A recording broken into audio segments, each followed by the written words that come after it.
for what it was raised for. It's been used for other things. So if we're truly to do some of the things that we all want to do about leveling up, providing people with the latent potential in the workforce to go on and do great things, to retain more of our graduates and all those wonderful aspirations, we can't really do that unless we get some control of the levers of funding that we can start to build that pipeline for. For me, in our area, there's nobody who understands the skills needs like us three. And that's because we had to do some skills improvement plans, but we've done stuff prior to that.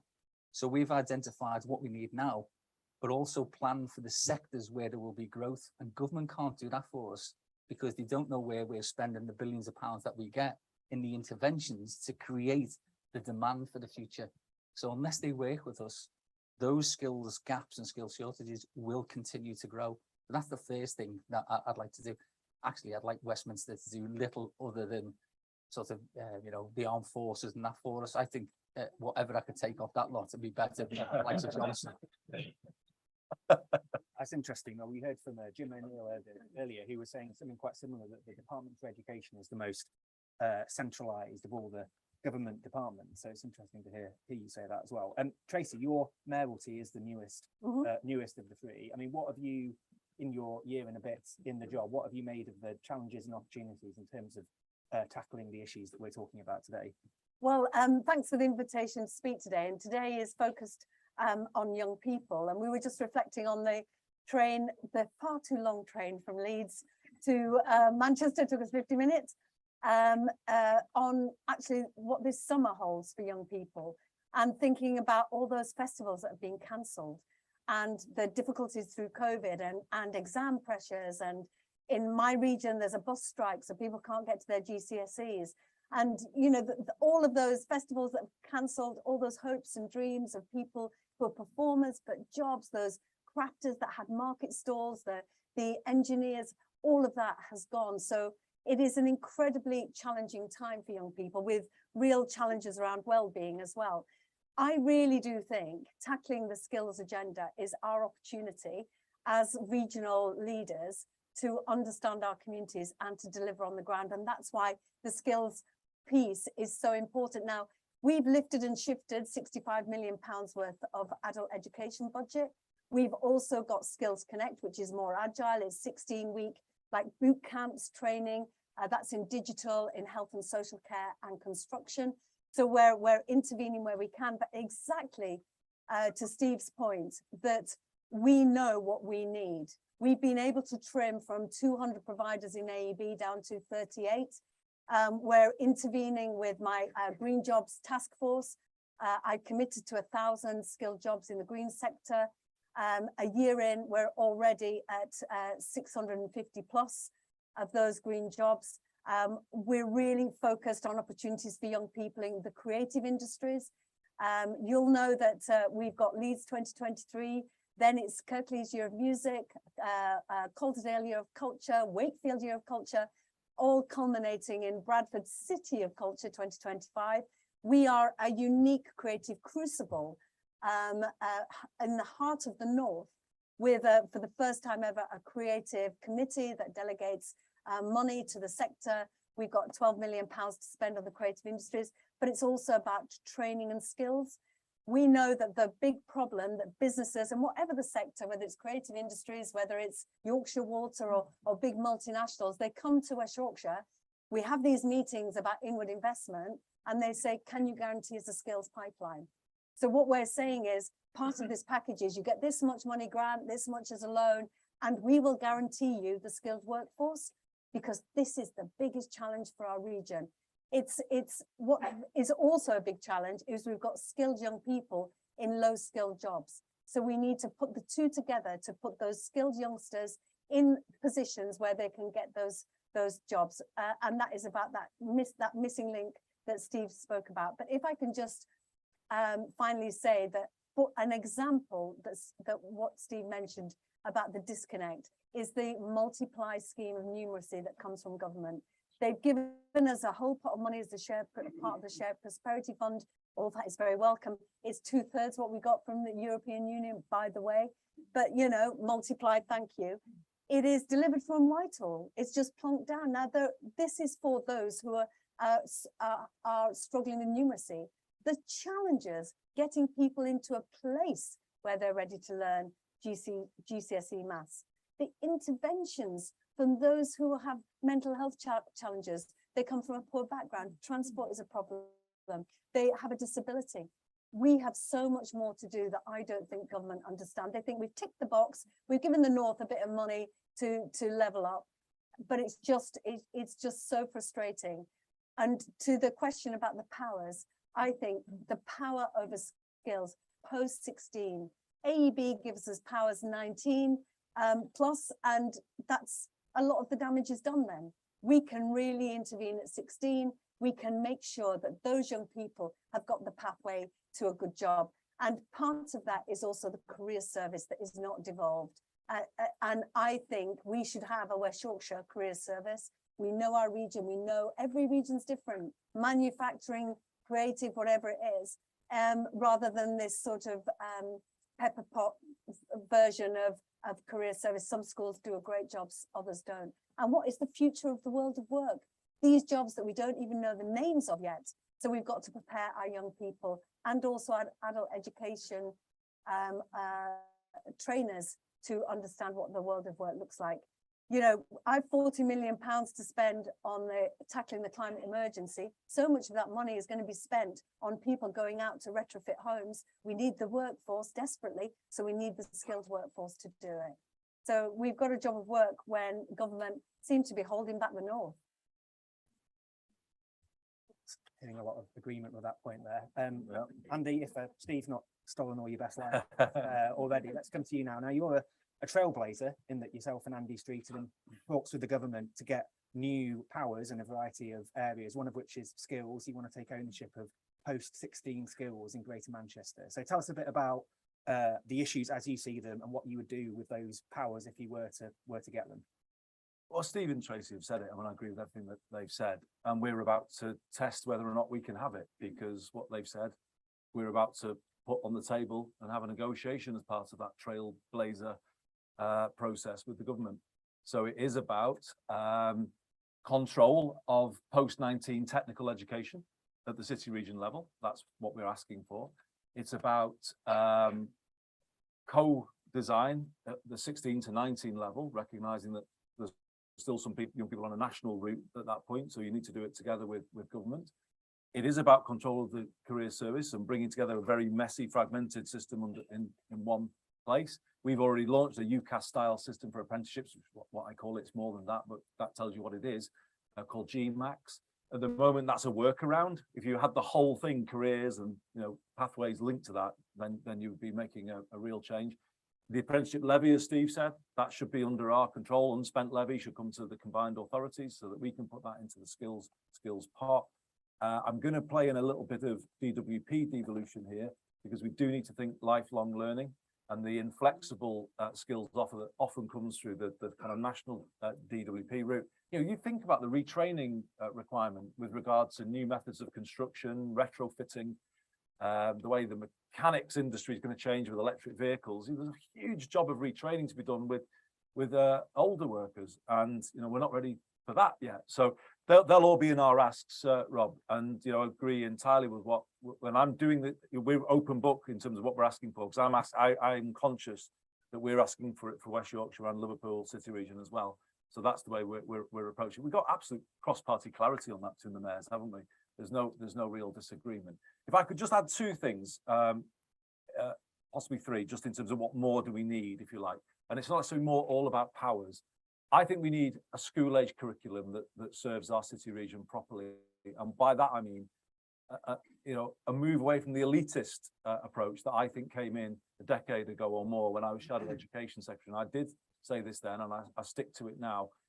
How can we have a situation in a city region like this, place that you're in today, absolute hub of creativity, where creative subjects are just basically totally sort of devalued in the school curriculum? What does that say to young people who've got those skills that, oh yeah, they're not good enough to be in the English baccalaureate, and ICT is not good enough to be an engineer? It's honestly, I just think it's a madness. You've got such a backward-looking curriculum, and it doesn't serve a forward-thinking city region like ours, a creative city region like ours. That needs to change. There needs to be a much greater focus nationally on what we used to call social and emotional aspects of learning, mental health and well-being. That is a much bigger issue now, and we need to support young people with a broader set of issues that they're facing, and that needs to be funded. And the last point I'll make, Rob, before handing back to you, is it's culture change as well. I think the kind of mentality in that ivory tower called the DFE that Steve spoke about it's a London-centric mentality, but it's also a university-centric mentality, and it's always been there, and it's always been sending out the message that technical education is somehow second best. Well, you know what? It isn't.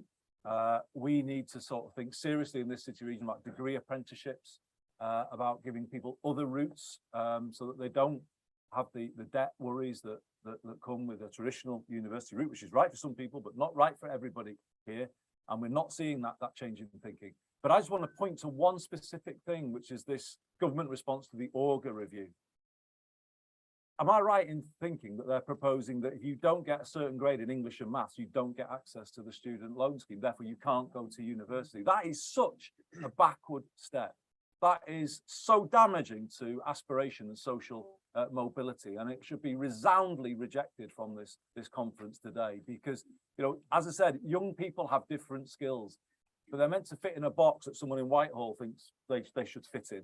But actually, we should be valuing young people in the breadth of talent that they've got, not just having this sort of kind of very narrow approach. And I also, as I understand it, the kind of way they want to change the student loan scheme is it's going to kind of push people away. People are going to be penalized if they're in lower earning jobs. And actually, that could take people away from doing the same job here that they then might do in London. It might push people south, actually, if they follow the logic of that. So I just think the whole issue here needs complete culture change. It needs to be much more locally driven. And I think, you know, for my city, as I look at it now, you know, it's so impressive in many ways. We've got employers in our city region that we didn't have before. My generation, to get on in life, had to go south. That was my reality. I tried to find a job in the city when I graduated, and I couldn't, and I had to give up and go to London. And that was my generation's reality. I think if you look at Manchester today, if people coming through from our 10 boroughs can kind of come through and kind of have the hope that they can work in our city region, and we draw on all of that talent, as Tracy's saying, that is when this place will start to fire on all cylinders. And instead, still at the moment, the approach that we've had that says, yes, it's all about the university route and we don't really care about the other one, that leaves too many young people in this city region coming through school, not knowing where their future is, not having a sense of direction, not having a sense of hope, not knowing what's available here, not knowing how to get to work in one of our skyscrapers. I'm fed up of it, like everybody on this panel. It's not good enough. We've been let down by this system that we've had in this country for so many years, a system that says academic is what's important, technical is something for other people. Well, no, we got to call that out. We need clarity for our young people in terms of all of their skills, a skills and education system that supports all of them and gets to the point when they leave school and go into FE and HE, kind of says to them that there are options for them, whoever they are, wherever they come from, and the postcode where they were born does not hold them back. But sadly, we're still living in a country where it does.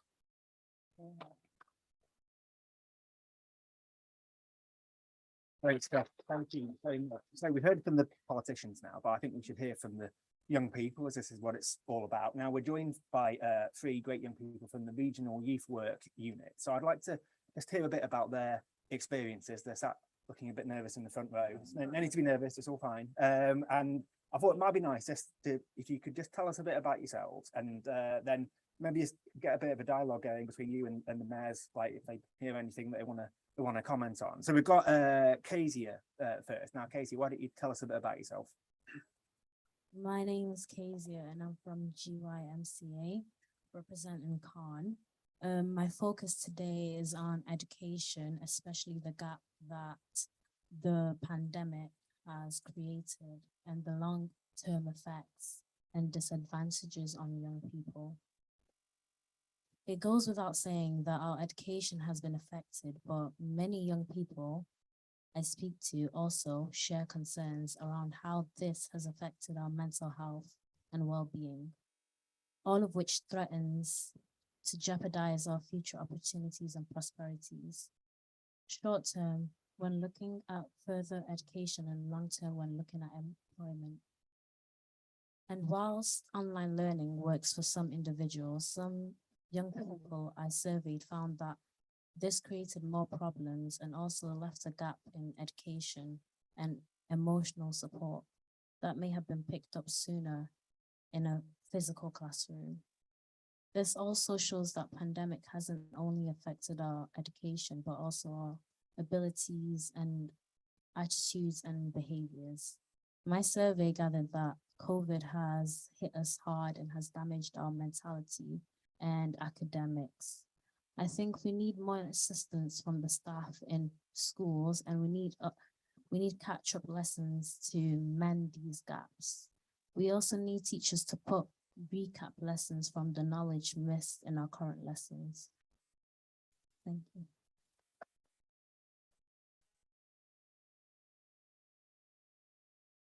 That's great, thank you, Casey. And I think the point that she's talking about is about the impact of the pandemic, and we all know about, you know, the lost education that so many millions of children have suffered. I mean, is that something that you as mayors are looking to tackle, or is that something that's, you know, central government is doing, or like what role can you play in, or can local leaders play in helping to sort of deal with that impact?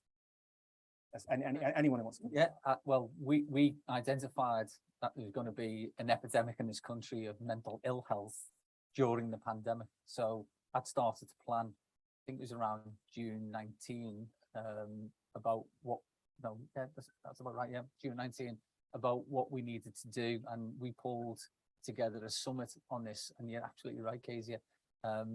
The propensity now for young people to be suffering mental ill health is enormous, it's huge, and it's grown.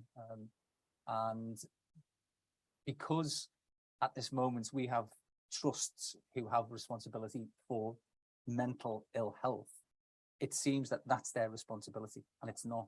It's all of our responsibility. So we're building mental ill health into our Fair Employment Charter, and we've all got Fair Employment Charters. That's a central plank of it. And we've got all of the agencies now trying to work together.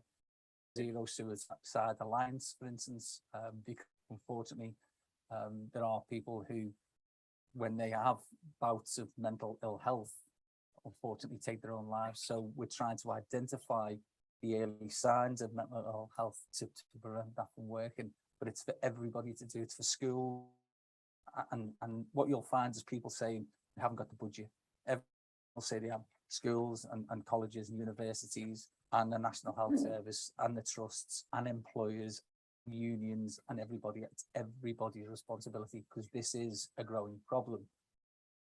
Unless we start to tackle it at source, this will cost much more in the long run. So there should be, for instance, counselling services. Don't know whether you've got friends or anybody you know of who've tried to get some counselling, who's having some problems.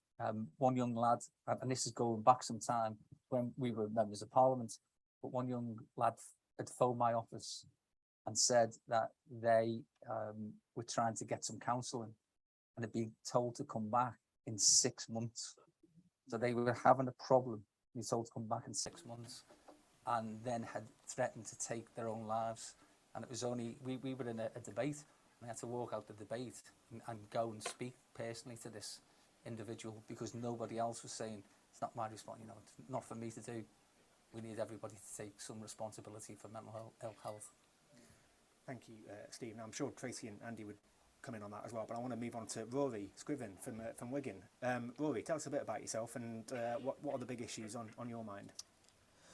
So my name's Rory. I'm a young person that's grown up in the local authority care since the age of 4 and 15 now. I'm an activist for youth voice and children's rights. It's really nice to be here today, especially talking on education, employment and skills, especially as many care experience people get missed out of these conversations, and there is a huge gap in the care sector, especially with education, employment and skills again. Very apparent that children care and overall care experience people don't have the same life outcomes as our non-looked after peers. We have the highest number of children in care in the Northwest than the rest of the country, just over 19,000 to be exact, and the highest number of children's homes. Children in care have some of the worst educational outcomes in the country. I can tell you last year, only 18% of children in care achieved a pass in English and maths. We think mostly that's caused by stability. So half of children in care last year moved at least twice in their placements. And as a result, this takes an effect on employment chances for care experienced young people. And I definitely think it's clear to say that the system overall is failing young people. Although, despite this, there are charities across the North taking action, charities such as Youth Leads UK, based here in Greater Manchester, that are upskilling young people to reach their potential. Become, which is a national charity for children in care, and Young Care Leavers, which offers a care advice line, offering support and information to those with care experience. And it's very clear to say as well that child social care has moved up the political agenda. Something called the Independent Child Social Care Review was published within the past 2 weeks. I think it was a month ago today, chaired by Joshua McAllister, who was previously the CEO of Frontline, which is a social work charity. The report provides the government with an ambitious, affordable plan to fix a system that is broken. 2 of the 5 main missions set out by the report that apply to the conversations that we're having here today are to, number 1, double the proportion of care leavers attending university, and particularly high tariff universities by 2026, and to create 3,500 new well-paid jobs and apprenticeships for care leavers each year by 2026. The report provides care experienced people with a second chance at a safe, loving and happy childhood. So really the big question from me and the care experience community as a whole is, what are we doing in the north of children care and what are we doing differently? That's a great question.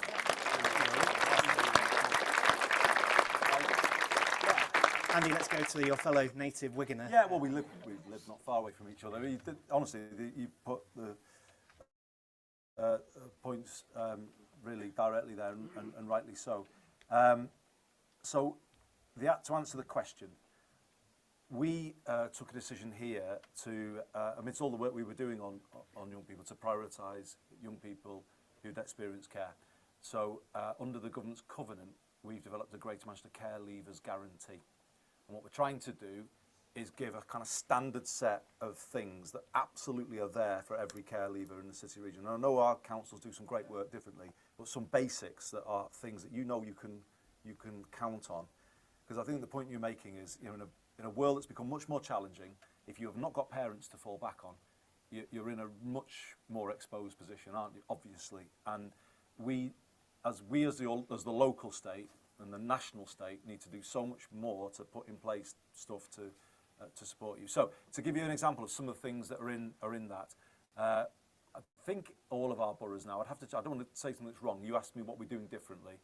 Are offering free prescriptions to young people up to the age, I think, of 25. I'd have to check some of this, Rob, but that was one of the things that was a call. We've agreed with our housing providers that a young person who's experienced care can't be made, quotes, intentionally homeless, because that is often used against people, even though there's lots of stress and things that are difficult to manage. A real specific, which I asked the leaders here to back, actually during that difficult time that Kezia spoke about as well in the middle of the pandemic, when we were looking at a strengthened young person's guarantee in Greater Manchester, we have taken the decision here to extend our free bus pass for 16 to 18-year-olds to young people who've been in care to the age of 21. So I don't know if you know about that. Yeah, I've been speaking with Become, which is the national charity for children in care and young care leavers. They're especially read for care leavers with the cost of living crisis at the moment. I've had a look at Transport for Greater Manchester's website with that kind of care leaver local offer with the bus pass, and absolutely that is almost life-changing for some care leavers, because it saves them so much money that they now spend on food because of this crisis that we're going on at the moment. Yeah, absolutely. So, I mean, Steve touched on this, the Good Employment Charter, Fair Employment Charter. Yours is called a Fair Work Charter. We all have it's basically the same thing. We've standardised it. You've got the M62 here, right across here, represented 7 million people we represent, which is a humbling thing, isn't it, to think that? But we're all doing the same thing on work. Bus fares. I've announced us today. Yay! £2 cap on a single journey, £1 for kids, you're doing it, Steve's doing it, right across. And I always like in a meeting to see if something tangible could come out of it. I'm going to put my two fellow mayors on the spot here on the back of what you said. But might we think about an M62 or a Northern Care Leavers Guarantee that harmonises some of this stuff as much as we can in terms of, you know, we can't just take, we can't, but we should try and do it, shouldn't we? So that, you know, a young person, because young people can dip from West Yorkshire into Greater Manchester and maybe into the Liverpool City region. I think a big issue within child social care, every council offers a different local offer, and all don't exceed that standard. There's really good bits. I know I've actually had a look within Liverpool, Greater Manchester and Yorkshire as well. But you would think that there's a base standard line, that they would all be the same, but they're really not. That's what we're trying. And that's why care leavers are moving across the country. Like you mentioned earlier, you moved down to the south. We're seeing a lot of children in care do that when they leave care because there are jobs there. Yeah, yeah. And there's better local Just offer. one last point, quick, I'm going to let Tracy come in. I mean, you're absolutely right. I think we, at our level, could set a baseline. These are the basics: housing, work, transport, prescriptions, whatever it might be, that we'll guarantee. And then the councils can add on top of that. And that's one way it could work. But I can't let go what you said about young people who've been in care not getting English and maths. This point about university finance I was making before, you've just brought it to life, because basically that scheme, if that comes through, it will discriminate directly against young people like your good self. I don't know if you did get, but you could be in a position where you are discriminated against by a very elitist reform, in my view. There's always the potential throughout your life to get your English and maths if you didn't get it first time round because of something that was going on in your life. And we should all join forces and fight this, because it would be massively detrimental to fairness, equality and social mobility if it comes in. I'm going to make one last point as well. I did mention the Independent Child Social Care Review. I would ask you, as much as the care experience community would as well, to actually have a look at this review. It's basically a return on investment, because we're spending £9.9 billion every year on 102,000 children in care. That's way too much. And we're setting young people up to fail and care leavers. This report is a key which the government needs to turn to unlock child social care that sets children up for life, which I think is a really nice way to word it. Yeah, that's a great point, Rory. Thank you. If I may just quickly jump in. Yeah, just and quickly, say, Tracy, if that's very quickly, just say, Rory, thank you for sharing your experience and your smarts on this subject. And I do agree that there are too many people making money out of a system that for some is run for profit and not for outcomes. But just one bit of a glimmer of hope in Kirklees, a young girl, a young South Asian baby was found under a bench in a park. She went through the care system supported by Kirklees, went to Oxford. Her PhD was coming back to West Yorkshire, and working with care leavers, they've built their own care home. And sharing skills and training and deciding what they want and what they needed. It was eye-wateringly expensive. And I'm not sure it's something you could do everywhere. But I think that challenge about young people being moved around, put in from Manchester to West Yorkshire, no support, no care, and then left vulnerable and exposed to predators, just complicates everything when all we want is the best futures. And to certainly see those young people through as we would our own children. We wouldn't just kick them out at 18. Both my kids are still at home, 29 and 24, so I might just kick them out. But, you know, we want to care for you as if you were our children. So I think that challenge from Andy is fair. Obviously, our councils do great work anyway, but it's fair to maybe consolidate across the region. fantastic. Thank you, Tracy. Now, Connie, as you've been waiting patiently for your turn, why don't you tell us a bit about yourself and what are the big issues for you? Hi, I'm Connie from the Greater Manchester Youth Combined Authority, and similarly to Kezia, I was wanting to talk a bit about mental health. So, as I'm sure you all know, we are in a mental health crisis. Mental health services are not up to scratch, they do not work, and they are not sustainable. Young people spend months on waiting lists. Quite often the criteria for mental health services is to be at crisis point, and that's not acceptable. And young people are cut off when they turn 16 from mental health because there is not a good link between children's mental health services and adult mental health services. And when we're talking about education and employment and levelling up, young people's mental health is essential to that. If young people's mental health is not good, they cannot make the most of the opportunities provided them, they cannot achieve academic success, etc. So what my main question is how can devolution help with the mental health crisis, and what can devolution do to create better mental health services for young people in the Northwest? Great question, thank you, Connie. We've not got a huge amount of time left, but I want to hear anyone who's got an opinion on that. What can devolution do on mental health? For me, Connie, what I think is the big crisis is unhappiness more widely. And I think COVID has had, as we all know, that terrible impact. Well-being should be and is a priority for all the mayors. And I think to Andy's point, absolutely about what's been taken from schools. I used to be an actor. I know that drama and drama lessons are free therapy. And it's a self-expression, and being able to play an instrument is flow, or paint is flow. You're taken out of yourself. Writing, working with the Bradford Literature Festival, working with young writers, trying to get them to share their stories. I volunteered for a number of years with victims who've been tortured from all over the world in a writers group. And it sounds grim, but actually it was an extraordinary experience full of joy and laughter, as well as suffering but self-expression. And I think an ability to get your feelings out at a time when you've been so isolated. I think what we can do with our powers is increase well-being by having a greater creative opportunity and offer for young people. And one just perfect example, Simon Armitage, you'll all know, the Poet Laureate. We're running a West Yorkshire-wide primary and secondary school Young Poet Laureate, where everyone will have the opportunity to work with words and to be elsewhere in their mind. And I think it's about happiness and joy. Fantastic. Andy, you had one very quick point you wanted to A couple of very quick ones. I mean, there is stuff we can do about innovating on delivery of support. So we put some digital services available to people, mental health support services through the pandemic. So that's a very specific thing.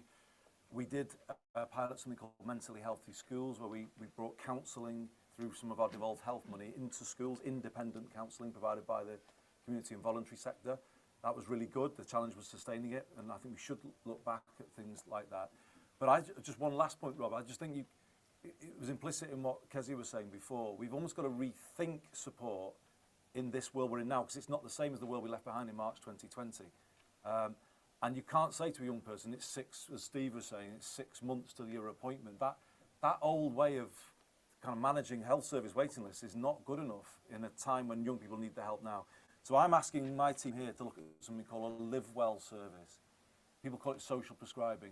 So it's not the full, it's a more early preventative thing where it might be arts related, as Tracy was saying. It could be a whole range of things, counselling, it could be talking therapy, whatever it is. But it's actually a kind of service that you might access every day when you need it in your community, provided by the community and voluntary sector. And I think you can't leave people waiting with nothing. You just really cannot do that. And I think we need to find innovative ways of filling that gap. But we're looking at a social prescribing live well service, so that there's informal support available through volunteers and others every single day in every community. Great stuff. Now, we started a bit late, and I think we're going to finish a bit late. We're overrunning slightly, but we've got just a few minutes, maybe 4 or 5 minutes, just to see if there's any questions for our panels. I'll just say also that there's after this event finishes, you've got a mini summits around the venue. Hopefully, everyone knows where they're going. I'm going to pick you there in the nice stripy jumper. I think there's a roving mic coming your way, and we'll see how long this question takes and whether we've got time for one more. Hopefully we will. Thank you very much. I'm Ruth George I'm working for CPAG. I'm also a councillor in Derbyshire. And I bet Andy can guess my question, but possibly Tracy as well, because they both border my area.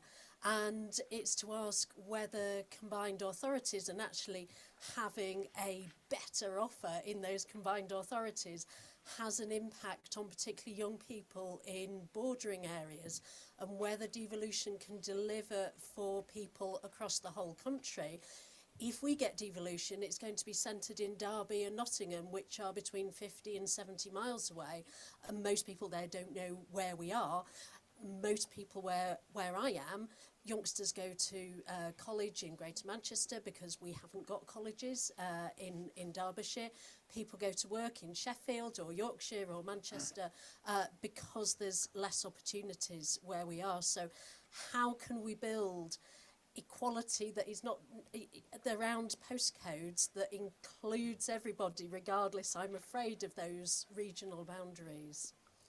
That's a really interesting question. I mean, equally applicable to any of our areas, I guess. I mean, who'd like to come in on that? I guess it's an interesting sort of city versus town debate, isn't it? Like, what's your view on it? Andy, do you want to come in on this? Steve, do you want to? Yeah, well, I think just on the wider deal, Politician. it's unusual, Andy, handing over something. It must be a hospital pass, mustn't it? No, I think devolution. So what we've done is we've argued our own case for devolution in our areas, but we've argued the case for devolution per se. So just because we happen to have it, it's not like that we're saying let's pull the drawbridge up. We think that everybody should have what we've got, because it is the ability with convening powers to do some of the things that you said. So these have heard me say it before, but there's an old saying that Scousers learn to read between the lines before they read words. Right, and so in the devolution agreement, it says lots of things that you should do, but it doesn't say anywhere things you shouldn't do. It doesn't say you should not do this. So we're doing it anyway and waiting for the government to stop us. But because we're doing it better than that lot, they're not stopping us from doing it. So we're convening all sorts of things in our areas. And you're right, the real issue for us is that we don't displace stuff from into other areas that haven't got the same powers as us. But we do have to try and look at our own geographies, because that's what we're charged with doing. But I think you're right, the knock-on consequences could be that those without devolution get left further behind, which is why we're all for everybody should have devolved powers. It's good to see the mayors all working together to have combined... Well, not always. I'm sure some mayors work together better than others. Indeed. But to level up. Okay. There's a last chap over there. We'll give it one very... Oh, I'm sorry, sir. There's a chap up there who's got the mic. Apologies, sorry. You might have to put your question to the mayors if you get a chance after. Got just a very short amount of time for your last question. So my name's Adam Flanders. I'm from Beck to the Trade Union. I cover the Northwest.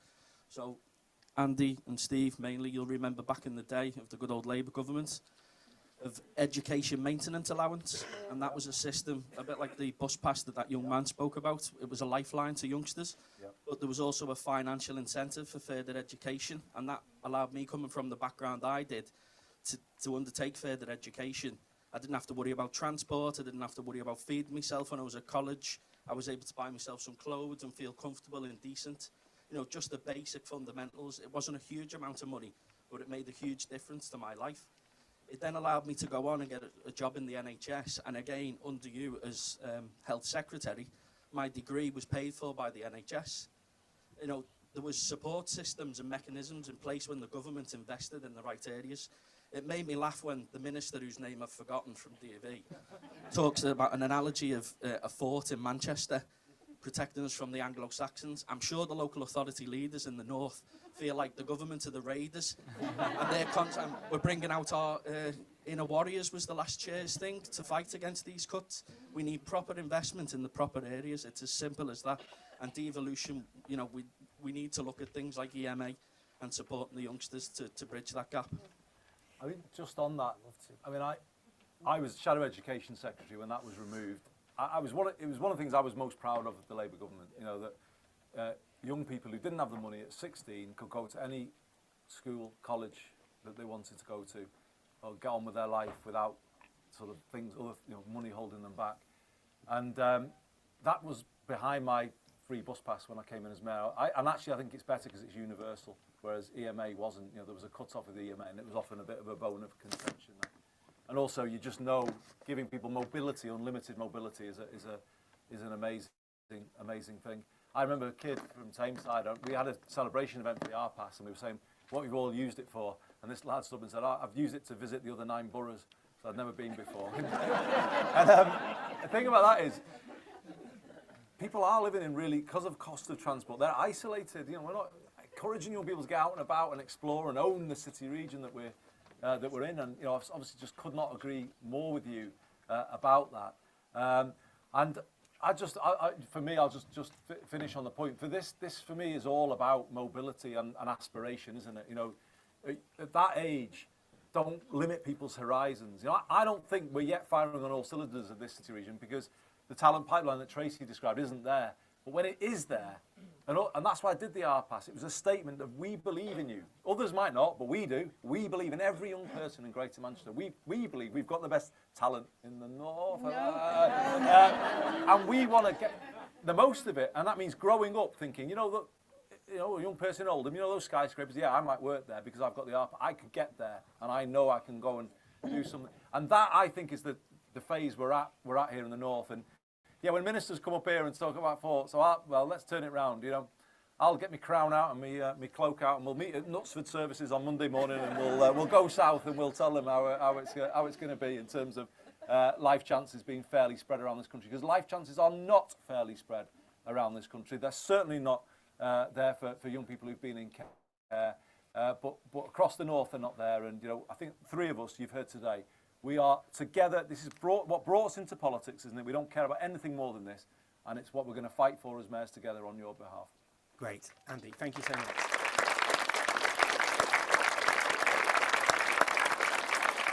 That was a great 45 minutes. It's whizzed by, so we wanted to find out what further powers does the North need. It seems like we have a lot of powers already. We have some powers.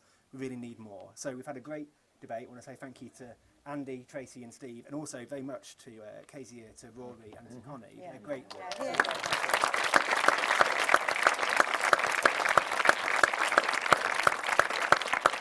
And I hope everyone's had an enjoyable session and enjoy the rest of the conference. Great stuff. And thank you, Rob, very much indeed. So time's against us, so I hope you know where you're going. We're going to drill down now into education, employment and skills. I'm in the event space talking about people, places and power. We've got Cinema 5 out the back for people who are going in that, and anybody who is here for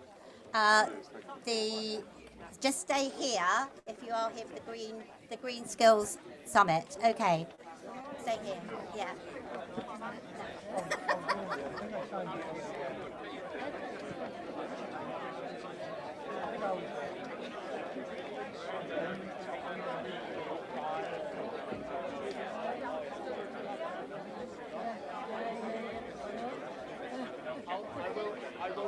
I know I have to be very slowly turned, but I will by jumping by, and you have to jump out of this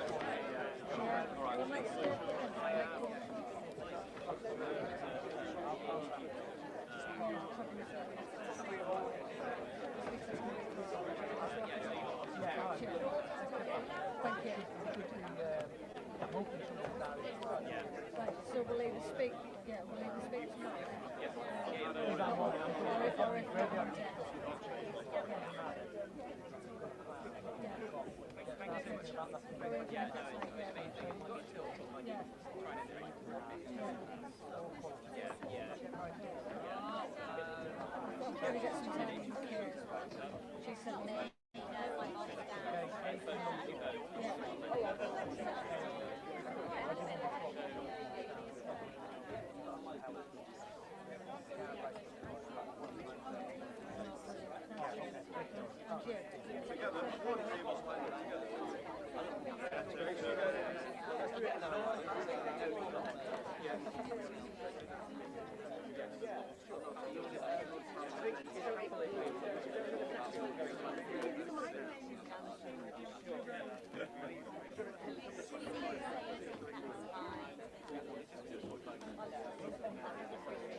Really pleased to be here today.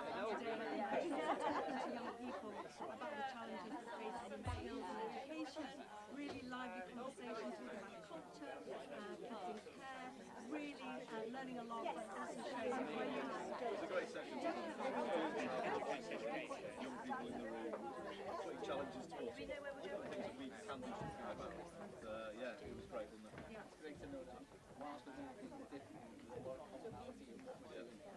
We can do all, we have 62 corridors.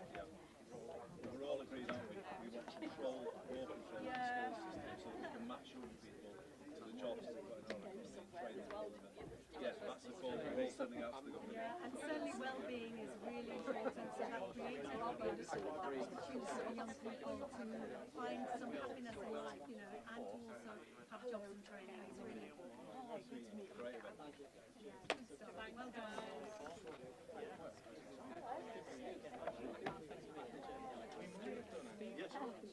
You're not staying for the tournament?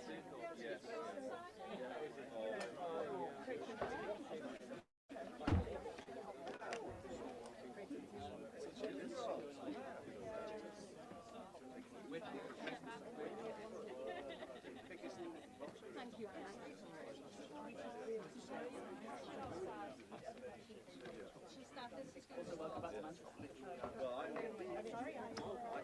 Your chair with my hand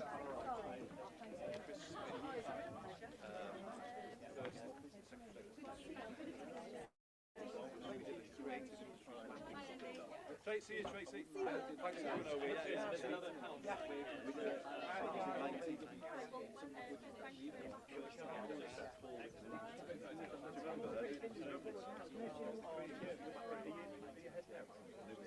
Chris is not me, Chris is Paul. You stay for the next one then?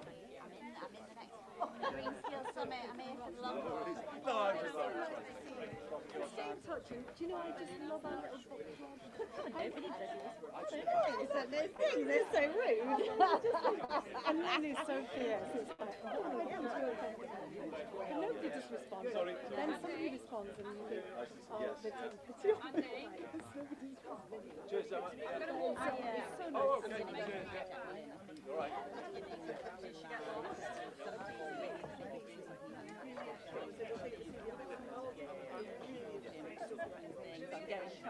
Build some.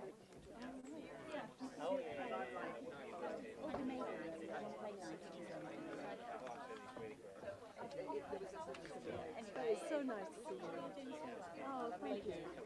I really do love it. And, you know, if there's any excuse for you to come over and me to come to you, please find that excuse so we can spend some time together. Yeah. All right. Lots of love to you. Bye. See you. No, please do. Please do. And just, yeah, so basically, just check on the right one. Is that I'm going to give you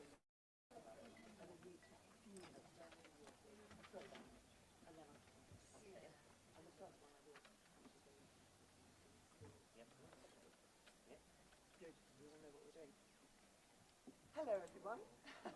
Speedy turnaround. All hear me okay? Brilliant. Right. A warm welcome to this session. My name is Minnie Moll. I'm the Chief Exec of the Design Council over here. And also, very big thanks WSP, who are sponsoring this particular session.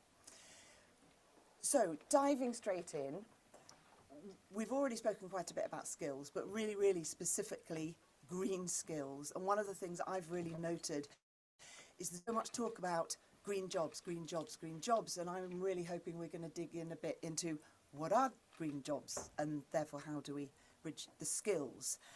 A couple of stats for you, one from the Construction Industry Training Board, and they suggest that we're going to need 350 green construction jobs needed by 2028.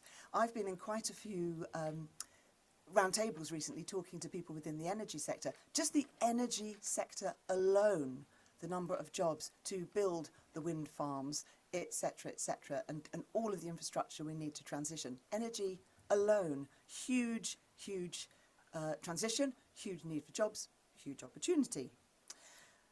So we're going to dig into this now. I just want to give you one example though about skills, and this is from design. one of the things we do every few years at the Design Council is a big piece of research on the value of the design industry in the UK. Every 3 or 4 years. It's coming out very soon. What I can tell you is the value we'll announce soon is that the design sector is 97 billion GVA each year. That's about 3/4 the size of the finance sector. It's way bigger than everyone thinks. And one of the other pieces of research we've done is the number of designers, 1.97 million people in the design sector. Many of them want to design for planet but don't know how. They're SMEs, they didn't study life cycle analysis, materiality, etc. So just taking design as one sector, the absolute need for some very specific skills. And here's why that's important, is that 80% of the environmental impact of any product is determined at design stage. 80% of the impact on the environment is determined at that stage. So we need that 80% to have designers that know what they're doing and are making that a good 80%. So that's just one example picking up there from the design sector. So I'm going to just introduce our panel and what they're going to do. You've seen the format during the day. They're each just going to, if you like, have a few minutes, 5 minutes max, for their throwdown, their key thoughts on this topic of how we bridge the green skills gap. And you can work out who Kate is. Kate Doherty, who's head of Net Zero and Sustainability Services. We have Carl here in the blue shirt. Carl is the CEO of Siemens and he's also the chair of Net Zero Northwest. Down at the end there we have Dr. Nick Goldspink from N8 Research Partnership, and here with me Professor Will Swan from the University of Salford. And I'm going to ask you, Kate, go first please. Give us your headline thoughts on this challenge. Fantastic, thank you, Minnie. Hi everyone, I'm Kate Doherty, Technical Director at WSP, and I'm our UK Head of Net Zero Carbon and Sustainability for Building Services. So basically I'm an engineer and I work with my team and with our clients to design net zero carbon buildings, so that's where I'm coming from. My role is UK wide, but I'm based here in Manchester, which is just fantastic because there is so much opportunity here. There's so much enthusiasm for the transition to net zero carbon in my sector, in my industry. I'm one of those people that came to university in Manchester from elsewhere, and I stayed, because I loved it. And that's that kind of, the opportunities that we have here, I think, are a big part of that, bridging that skills gap and keeping those skills in Manchester. And it was actually the University of Western Australia I was at before then. So, big shoes to fill. So, really to set the scene, obviously, we're going to net zero in the UK by 2050. We've got the 78% of that by 2035 in Manchester, 2038. Of that enormous challenge, 40% of it, 40% of the carbon emissions in the UK are down to the built environment. And that's where the opportunity and the challenge for my business and my sector comes in. At WSP, we have made a commitment to reduce the carbon emissions of our designs and advice by 50% by 2030, because that's where we can have the impact, not sort of in our organisation and how we get to and from work. That's important, and we are targeting net zero carbon, but it's those designs and advice and the creativity and the way we work with our clients, that's where we can make that impact, and that's why we've committed to that. The clients are really engaging in this agenda at the moment across all sectors, in my experience, in the areas that I work in. It's a huge challenge, but the thing is, in construction, we've got the technical solutions. We really already have those technical solutions. We are delivering on this in our industry. We have the skills in pockets. The challenge now is to scale that. And, just like Minnie said with those figures, we really do need to scale that. And it's that requirement for scaling that underpins this skills gap that we're seeing.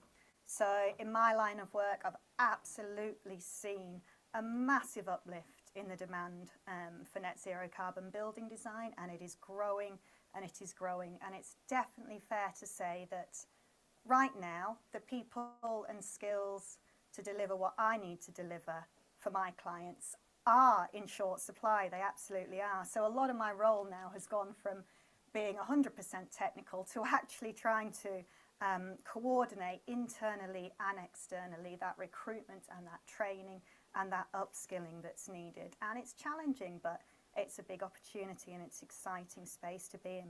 So as an example, I've been recently holding sort of roundtable discussions within my teams across the country and saying to them, what are the barriers to delivery? What are the skills you need to be able to deliver on net zero carbon? And it's exactly those sorts of things you were talking about, Minnie, the calculations and the whole life cycle carbon pieces that are all, you know, new methodologies that we need to understand. But the big takeaway from me from these discussions with my teams has been the engagement and the enthusiasm from our young generation of engineers. So it's that's kind of really given me a lot of hope in terms of driving this agenda forwards and achieving our 2050 goals, because we've got those enthusiastic young people who are so engaged in this agenda and want these jobs and want these skills and want to drive this forward. Beyond, you know, WSP as an organisation, obviously our whole industry has got a huge role to play in closing that skills gap upstream, you know, to ensure that the pipeline of skills that we need are coming through. And you know, we've got Sandra in the audience and who does a lot of work with schools in the Greater Manchester area, and WSP as a whole, that's kind of echoed. We do a lot of work with schools, partnershiping with universities. We take on summer placements, apprenticeships, just to play our part in that kind of pipeline upstream. Something that I sort of personally want to really specifically pick up on here, though, is diversity in the engineering and construction centre. You know, Minnie, you said you'll know who Kate is. Well, that is the same in every meeting I ever sit in, ever. You always know who Kate is because I'm the only woman in that space.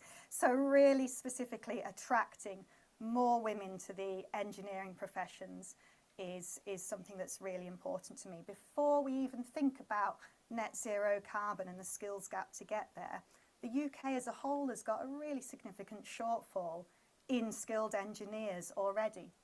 And when you consider that 16% of engineering undergraduates are women, 12% of engineering professionals are women, well, it just seems really obvious to me that we are missing out on a huge untapped talent pool there. You know, there's obviously a huge amount of other underrepresented groups in engineering and construction as well that we should be engaging with. So I really believe that this green skills agenda and green skills gap, that's a really big opportunity for us to increase diversity in our sector that so desperately needs it. We've been talking about this as a creative sector that needs creative solutions.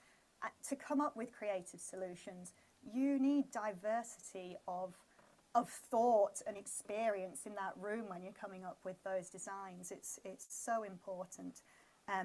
So this drive towards green skills, I think, is that opportunity to engage with those underrepresented groups and talk about careers which are, they're interesting, they're exciting, they make a difference, you know, and I know that from personal experience. Okay, so just to kind of wrap up, net zero carbon building design, huge increase in demand, absolutely seeing that on the ground. We're already coming up against a skills gap in this space and it really will grow. It's a massive challenge. As an organisation and as an industry, we have a really important role to play in that, working with schools, educational institutions, etc.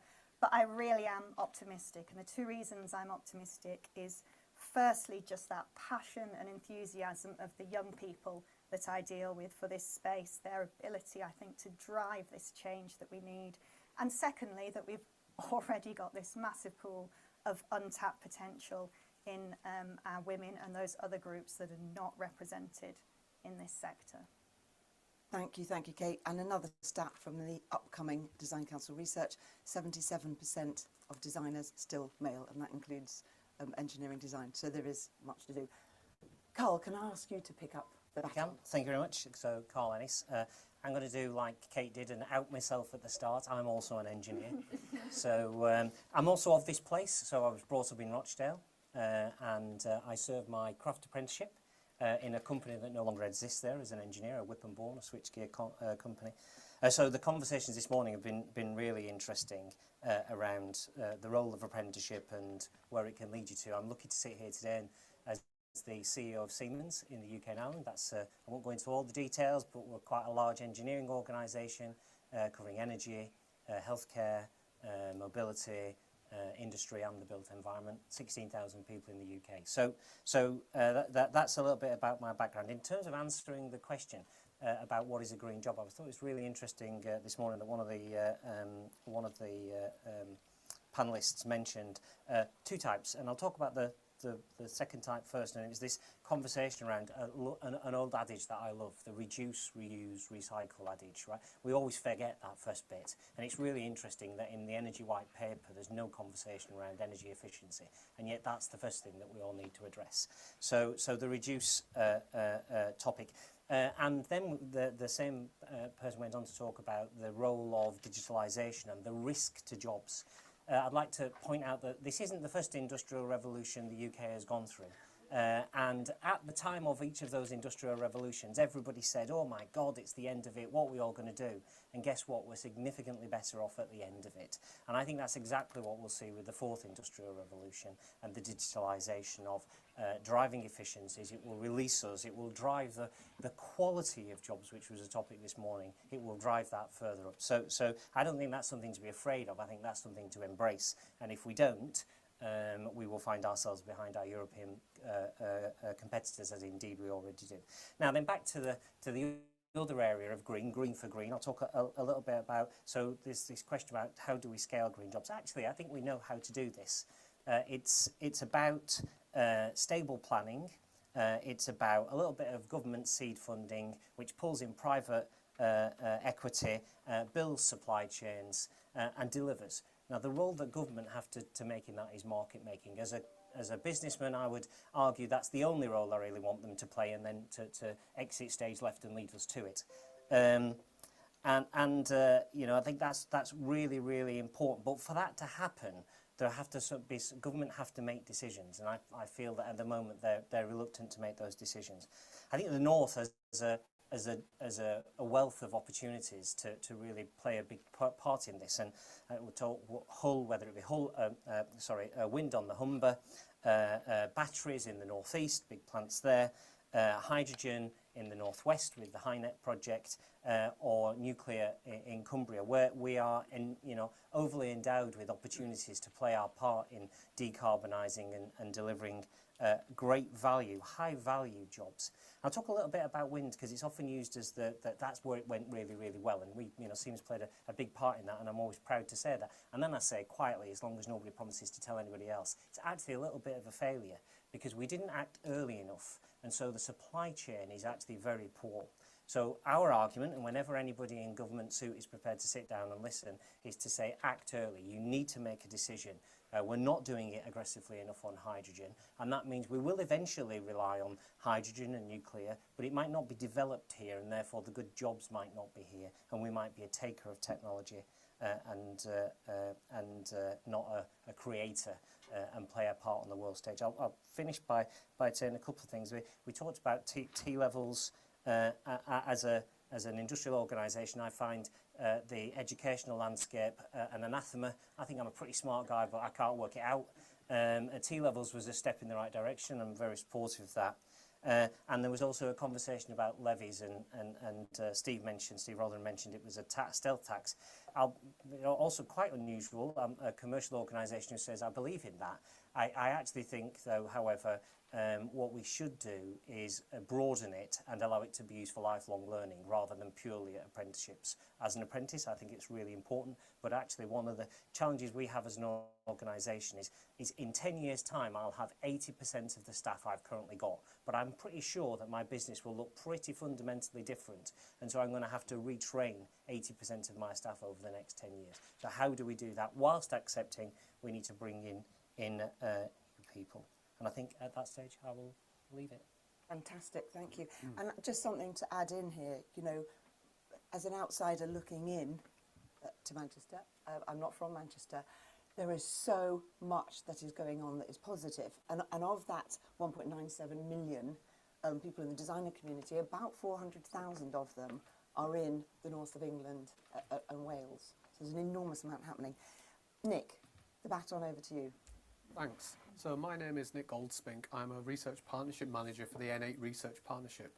We are the strategic collaboration of 8 research-intensive universities in the north of England.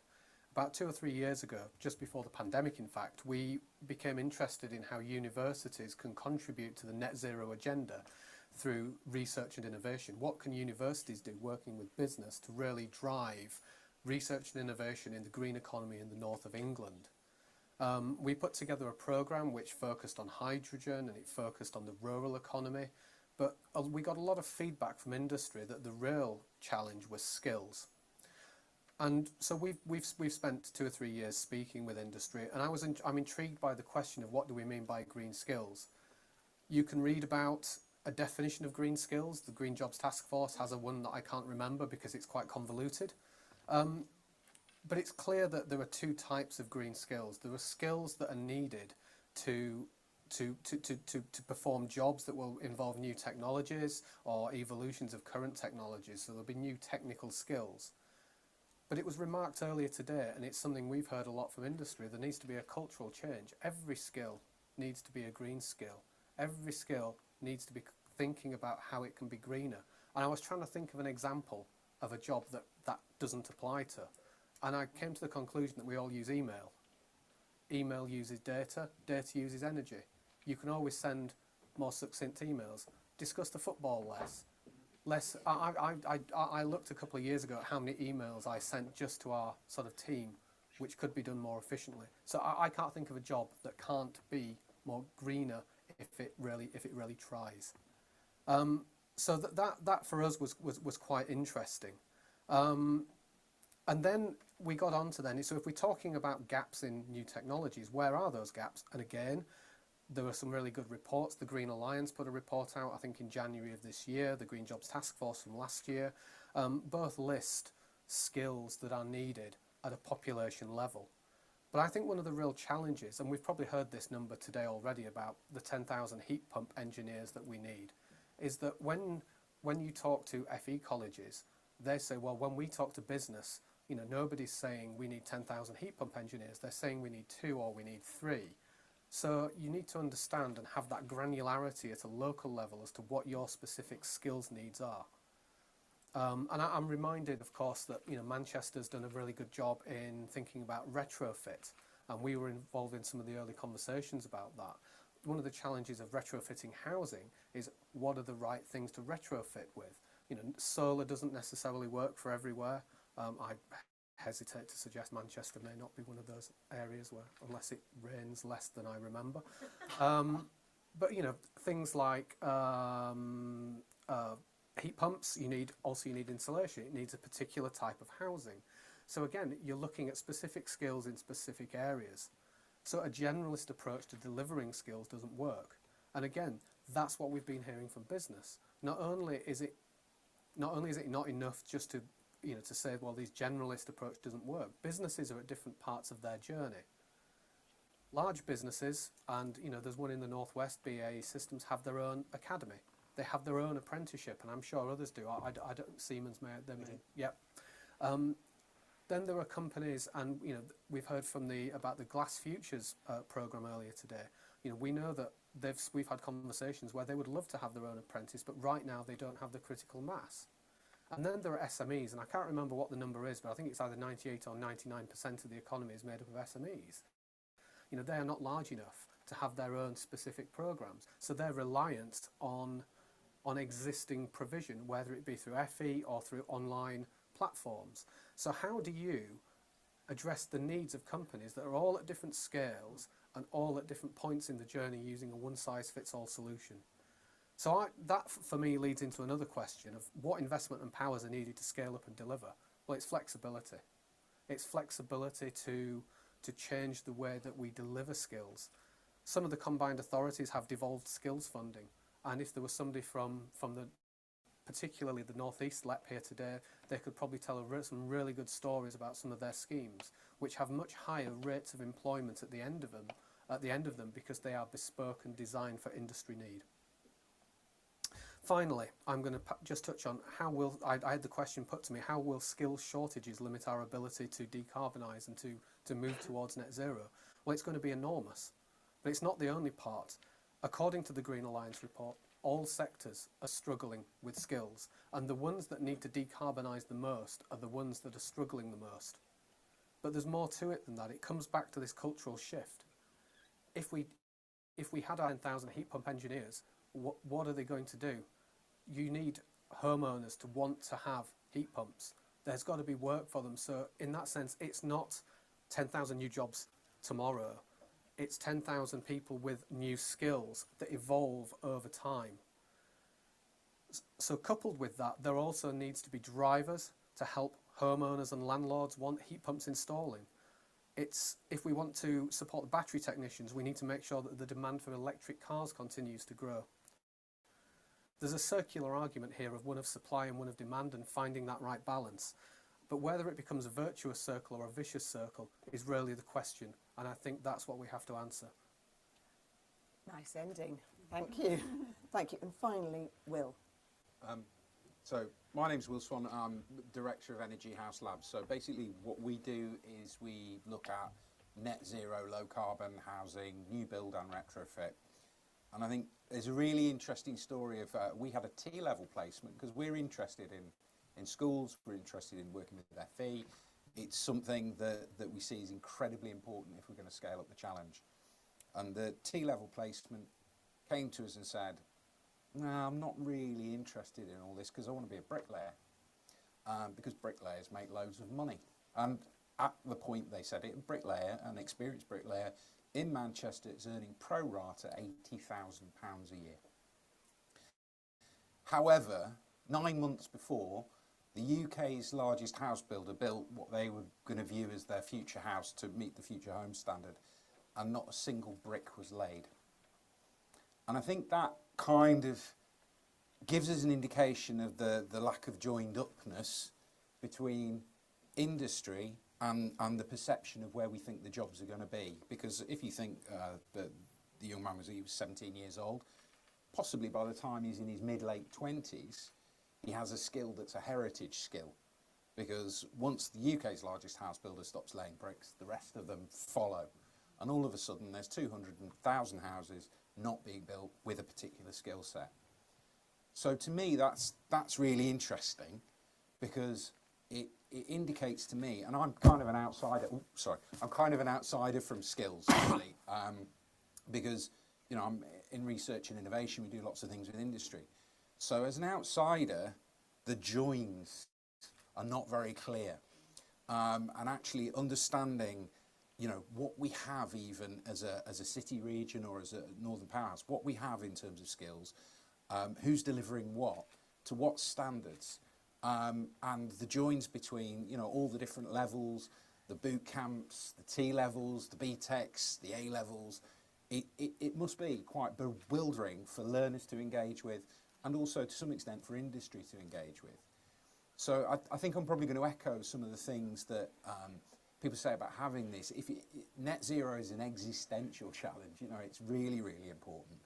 And actually we need to think about that strategically, and universities need to reach down, or across probably is a better expression, to FE, to the skills providers, to the schools, so those conversations can be had. It all needs to be much better joined up, really, from our perspective. And when we're looking, so I look at houses, and houses seem relatively simple, but where are the skills gaps there?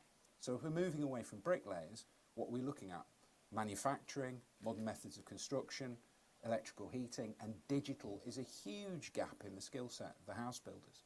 Because actually one of the things we're demanding from homes is they're smart, part of the smart energy system. They have smart car chargers, they have batteries, they have PV.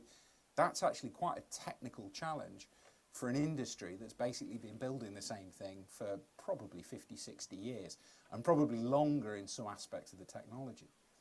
So that requires actually the employers, the skills providers, the learners to have something that's much more simple and much easier to engage with and much more responsive to the needs of the sector.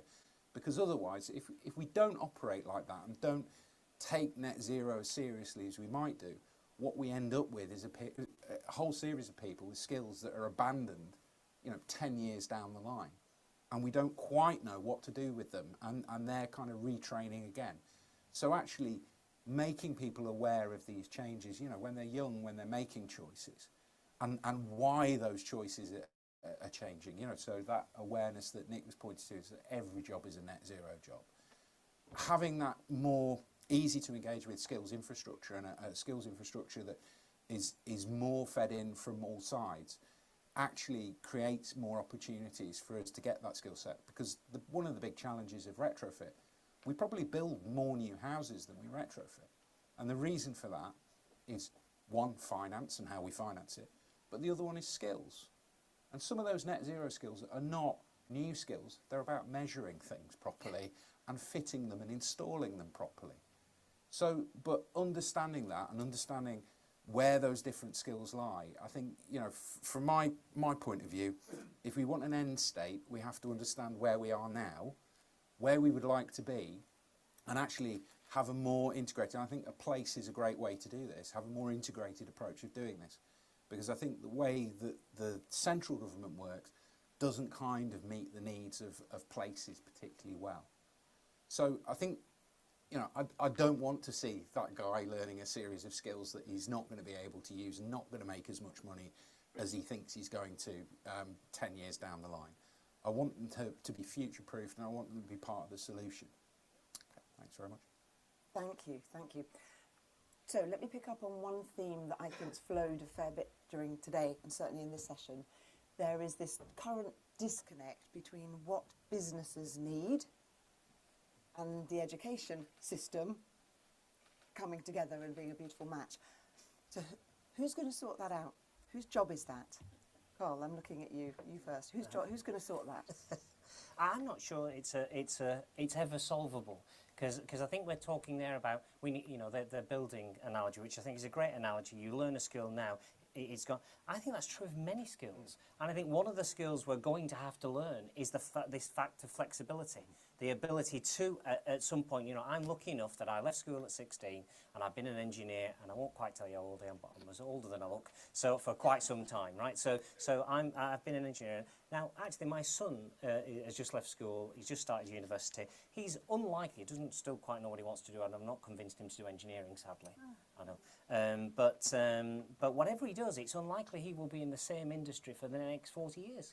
So I think what we're trying to fix perhaps an unfixable problem. For me, the driver is a market, right? And it's a scalable market. So how do you create an environment where you can have not a fits and starts of home refurbishments, a programme of home refurbishments that lasts decades, because by the way, there is more than enough work to do it, right? But there's not a stability of policy, and that's what, and the market has to come first. We keep asked, what skills do you need? That's well, I know the ones I need today, but I don't know what, and nobody knows what we need tomorrow. That's just unknowable. But I can tell you what I need today, and I know that whatever I have, it's probably going to change in the next 10 years. So I wonder if we're trying to fix a problem that isn't necessarily the problem that we need to fix. Yeah, I think Kate. Sorry. I was just going to say, absolutely, that point around creating the market and giving those clear signals that then gives businesses and industry the confidence to invest in training and upskilling. For me, in my work, it's about legislation, building regulations, policy, planning requirements. All these things need to be consistent and they need to be ambitious so that we've got that confidence. If I think back to 10 years ago, I was telling my clients, right, we've got to get ready for net zero carbon. You need to be building net zero carbon homes in 2016 and net zero carbon non-domestic in 2019. Well, then, of course, that never happened. And the confidence is just pulled out. And now I'm trying to have that same conversation. And everyone remembers that very recent history. And it makes it really difficult. Will, you were going to... Yeah, I was just going to say, I think there are certain skills that do shift and move. And there are certain skills because, a lot of the way we build our homes is not changing. When you look at retrofit, like I go back to that sort of measuring, cutting and installing something, joinery, those kinds of things that are a big part of retrofit, as much as installing an air source heat pump or a battery or connecting everything to your smart meter and making an internet of things. So I think the thing is to say that some jobs will be very dynamic and some jobs will disappear, but other jobs are going to be stable and they're always they're certainly going to be there in, well, I want to say my lifetime anymore. They're going to certainly be there in younger people's lifetimes. So and it's, I think sometimes when you're working in university, the exciting things are the new things, but actually there's some good trades that a joiner, and plumbing. We're still going to get water moving from one place to another around a house, so those skills still remain. But it's understanding actually what's the direction of travel, because actually plumbing a gas boiler, of which we did 1 million last year, and 30-something thousand air source heat pumps. It changes slightly, but still the principles are the same. So it's understanding that reskilling. I think we have to have some awareness of it. And I would say in housing, I think big engineering and big commercial buildings do move on in a different way.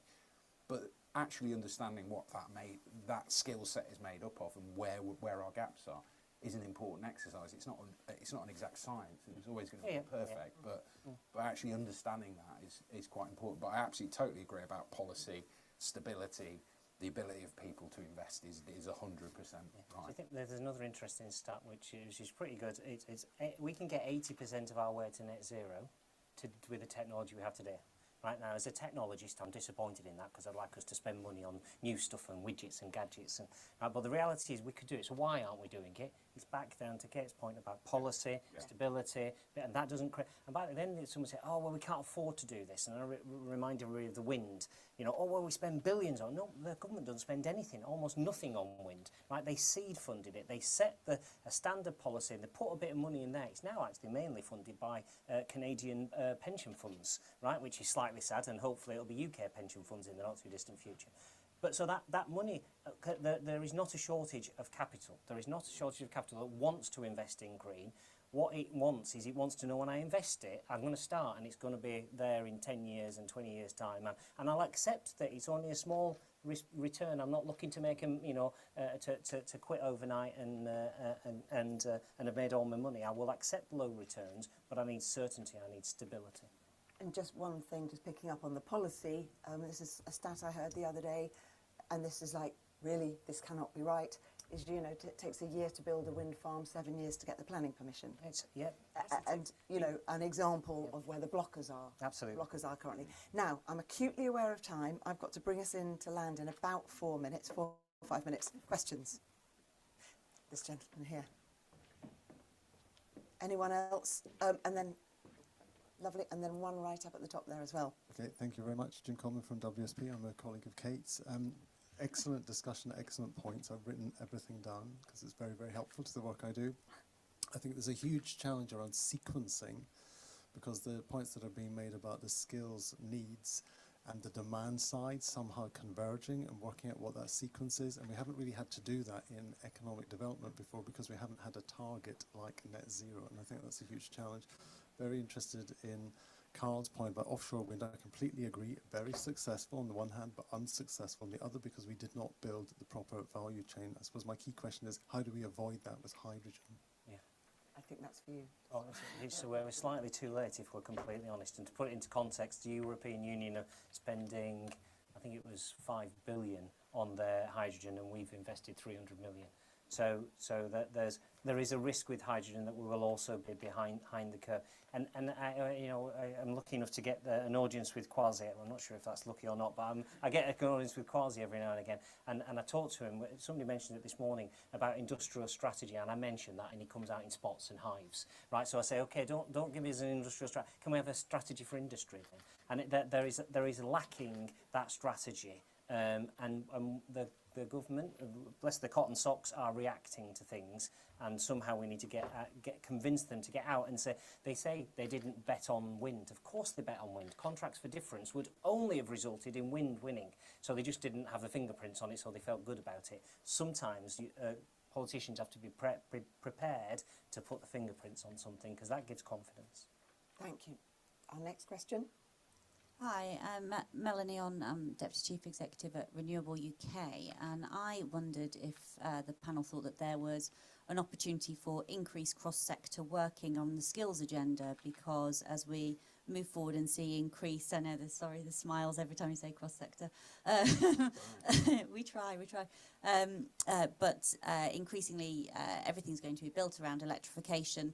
And that means that there will be core skills, and then perhaps where the specialisms you could do bolt-ons, and that's where the flexibility comes in, and then you don't need to worry about the jobs disappearing in 10 years because people have a much broader skill base from the start.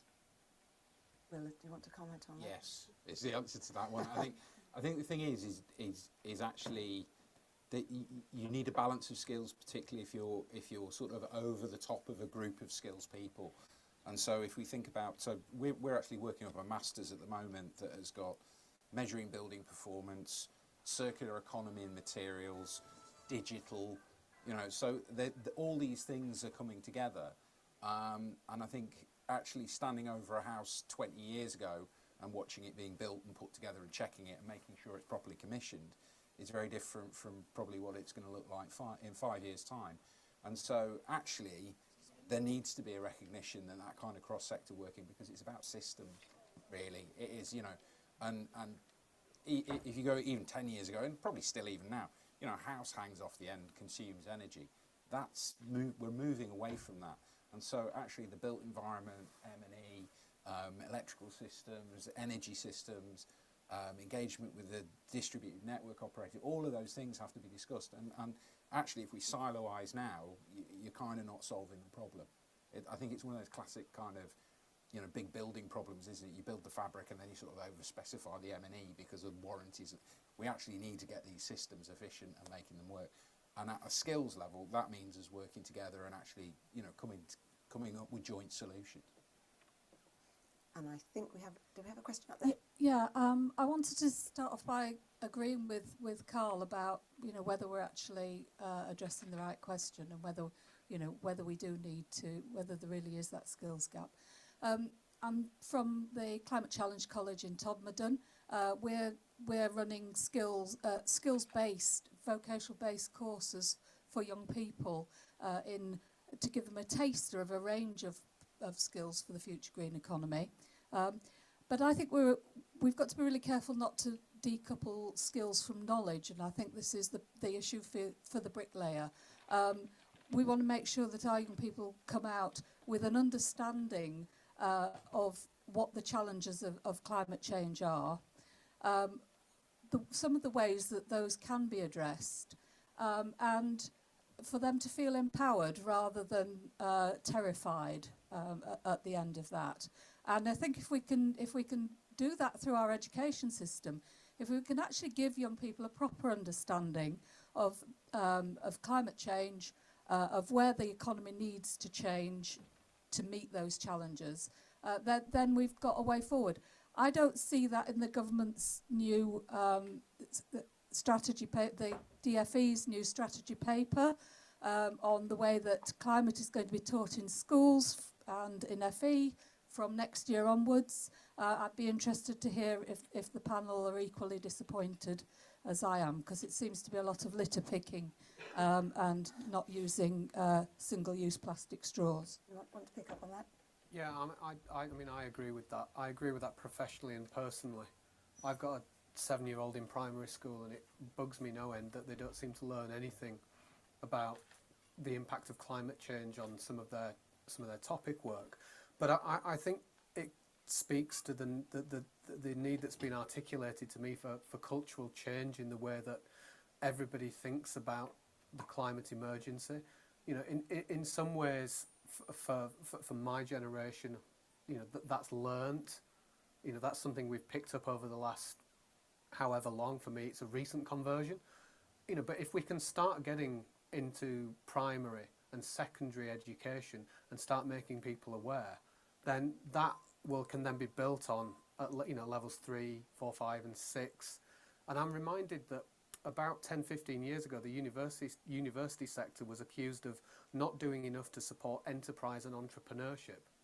So almost every university now will offer enterprise or entrepreneurship as either an extracurricular add-on or as part of the curriculum. You know, we all have great examples of students who are launching social enterprises. Universities, you know, have prizes, and there's lots of challenges. And you know, you can imagine that from a university perspective, if we MMU have one of the 2 certified courses in carbon literacy, you know, maybe we all need to be thinking about, you know, as part of our formal education, whether it's at primary, secondary, or sort of further or higher, you know, having that carbon literacy and helping people to understand what the impacts are. I was forced to bite the bullet this week and get a helium balloon, and that annoys me no end. Helium's a finite resource. People don't think that. People don't know that. It's mined. There's only so much of it. When it stops, MRIs won't work anymore. Think about that next time you buy a helium balloon. I am going to pause us here. I know there were On more that cheery questions. note. On that cheery note. No, we are going to end on a cheery note. But so, just some things that popped for me. Carbon literacy courses. I mean, some tangible ideas that we should be doing that. Other things that popped. This notion of flexibility. That push about actually, you know, are we asking the right question in the green skills, and it's all going to keep moving. This notion of actually transitioning, and it came up in a couple of places, and Carl, when you talk about at Siemens, planning. You know, we need to do a lot more planning, don't we, and transitioning. This isn't all going to happen quickly. We have to plan for it. And businesses are at different stages and different scales. And so it's not one size fits all. Should have invested already. And then here's the really, really, I think, lovely one to finish on. And it's the point that Kate particularly spoke about it, but it came up again. Young people. My 24-year-olds, your 7-year-old, young people know generally how important this is and how much we've mucked things up. So if we actually tool them up and empower them, then that leaves this, I think, on a really optimistic note. There's lots of good things happening, but actually if we can work out how to do that, that will be a really, really positive way to bridge the skills gap. Thank you so, so much to our panel. Thank you for your questions, and you've maybe even got a really, really quick loo break before the next session.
certainly. Yeah, it's really, really important, terribly important, having been one. Chris? And yeah, it's a flipping long The time. boxes for these bits. And still TX and lecterns will be in one of the other rooms. Oh, Louis said it was in here. No, it's in this other desk. Leave it in the desk, we'll sort it. Thanks, mate. Bringing in different people, different skills.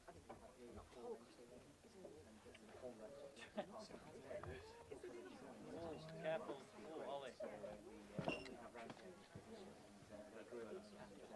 Keeps me on the toes. So it's just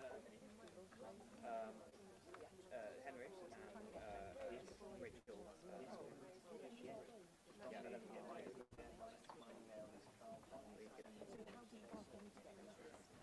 Hey guys, how are you? It is going, we're almost there. I'll make sure you get paid very. I'll be nagging. You've done an amazing job. You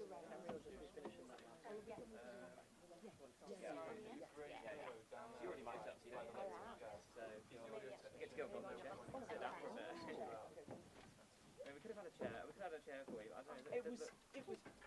It's fine. We were up against it. It wasn't too bad. I thought it was a brilliant. I just do a mic. Mic up for this. Yeah. And I finished on time. You did. Thank you very much. Yeah, perfect. Yeah. What are you guys doing for? Hoping really fairly soon. Loved doing the yeah. Really enjoyed it. Really, I'll get some scissors. Sorry. Your report. Mission and everything, and then we got reports and we've got some quite nice Have you spoken to Jonathan yet? Yes. Yeah. We'll have to let us know if you want to do something again with the APPG. We're going to be there. You'd like to do that. And I thought Jonathan maybe was nice, but yes, we had spoken to Jonathan, but we hadn't spoken directly to you guys. Yes, but, yes. Brilliant. If Jill and I only had a really quick chat, and I was like, when you're on duty. But yes, fantastic. We would love to. Are you going to the NRG tomorrow? Or are you? No. You're going to see that. I mean, busy week. I'm recording tomorrow, so I'll get yeah. Apparently there's a shuttle bus at least. It's a half an hour walk from the train station. So if I had to, well, it'll be 9 AM and then 5, but I'm planning to actually leave at 3 o'clock, so I don't want to get back too early. And then that'll be very, very warm. So you've been mine. Brilliant. So take one of these seats. This is Minnie. Speaker Henry, he's doing amazing. So he'll just be. Yeah, so we need Henry and Andy. Yeah, Jill, I mean, Jill could use chair. She could. I'll go and see where they're at. Okay. One thing in you could use this side over. This is me. Thank you. No. Would your preference be to have an own?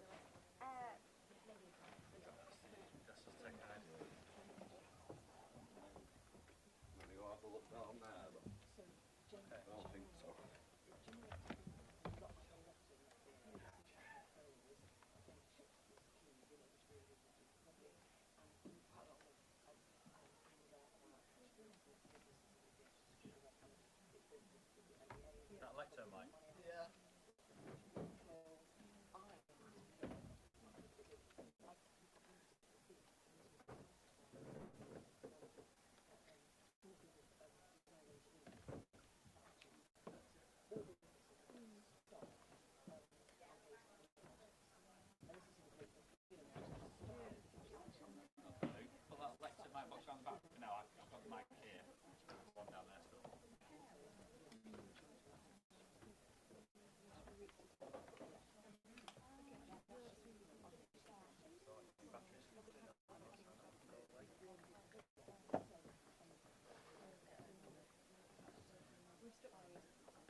So I don't think we're all back for the finale,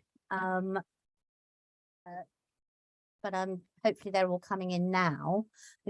This is our final session, and what I want really in the session is to feel roots of optimism about the future. I think it's going to be pretty tough, certainly from our mini summit just then. I think you know, really moving stories that we've heard today about people's experiences.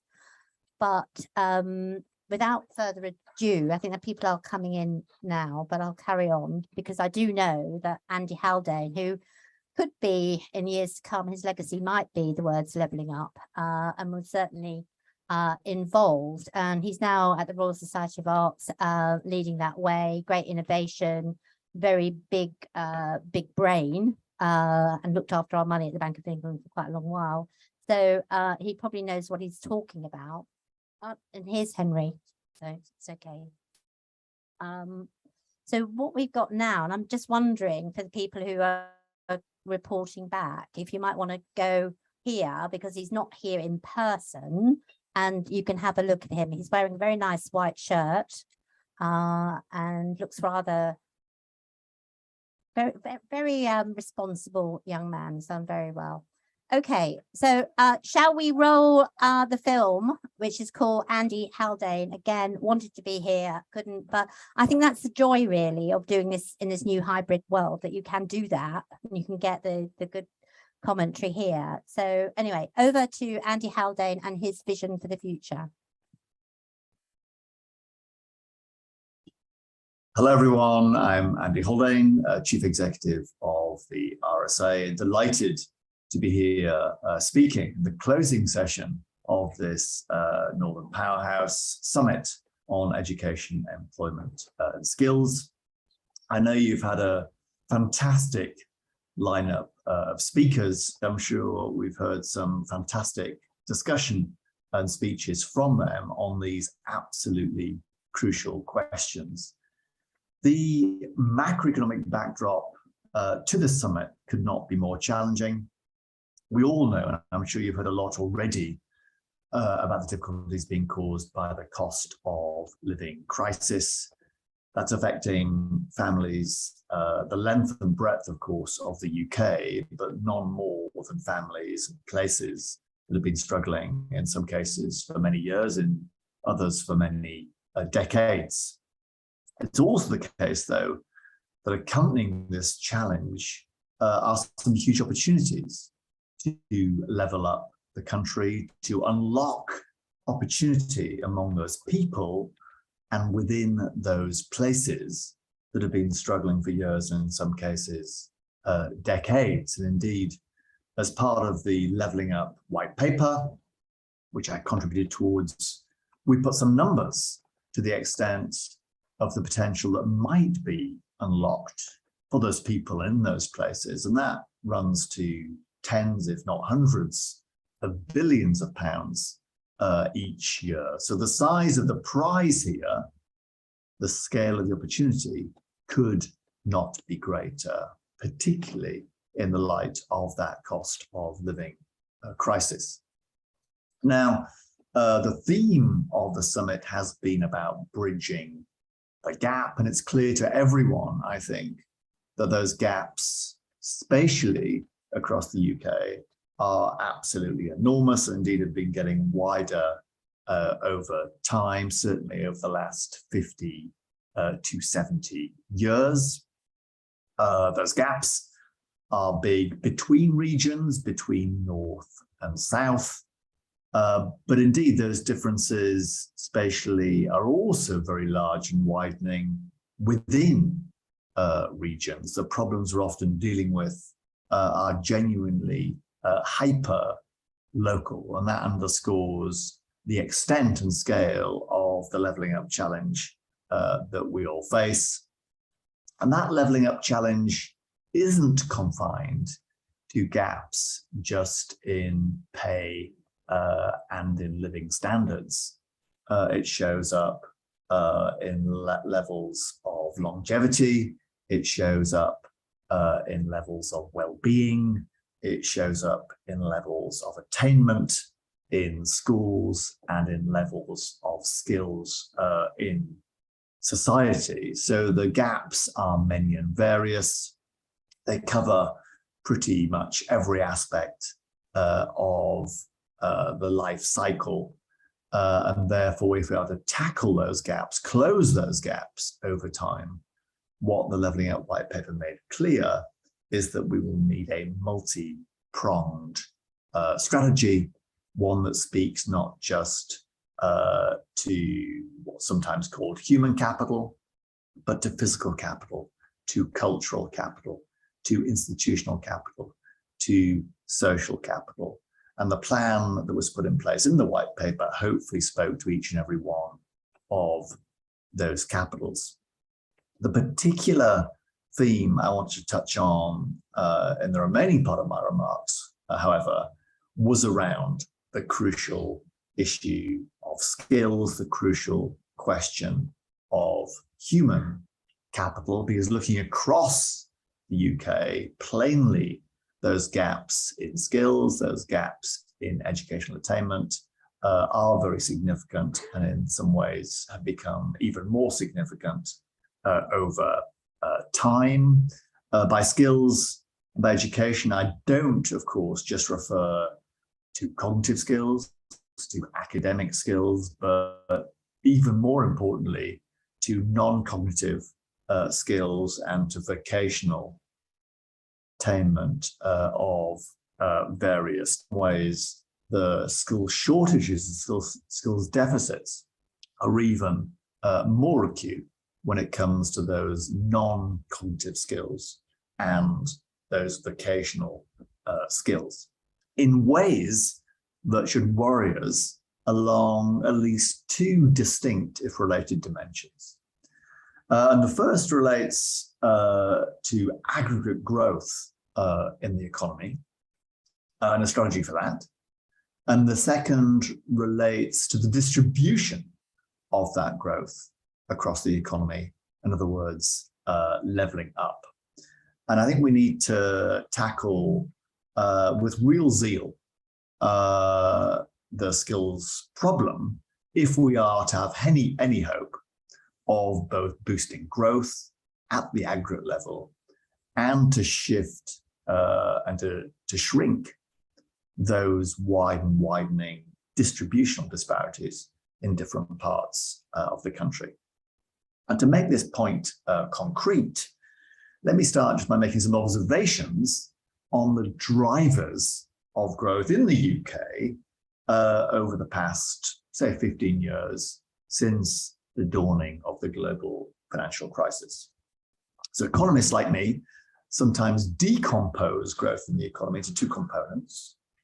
It can come either from a growth in the number of people working, or from a rise in the productivity of those workers in the economy.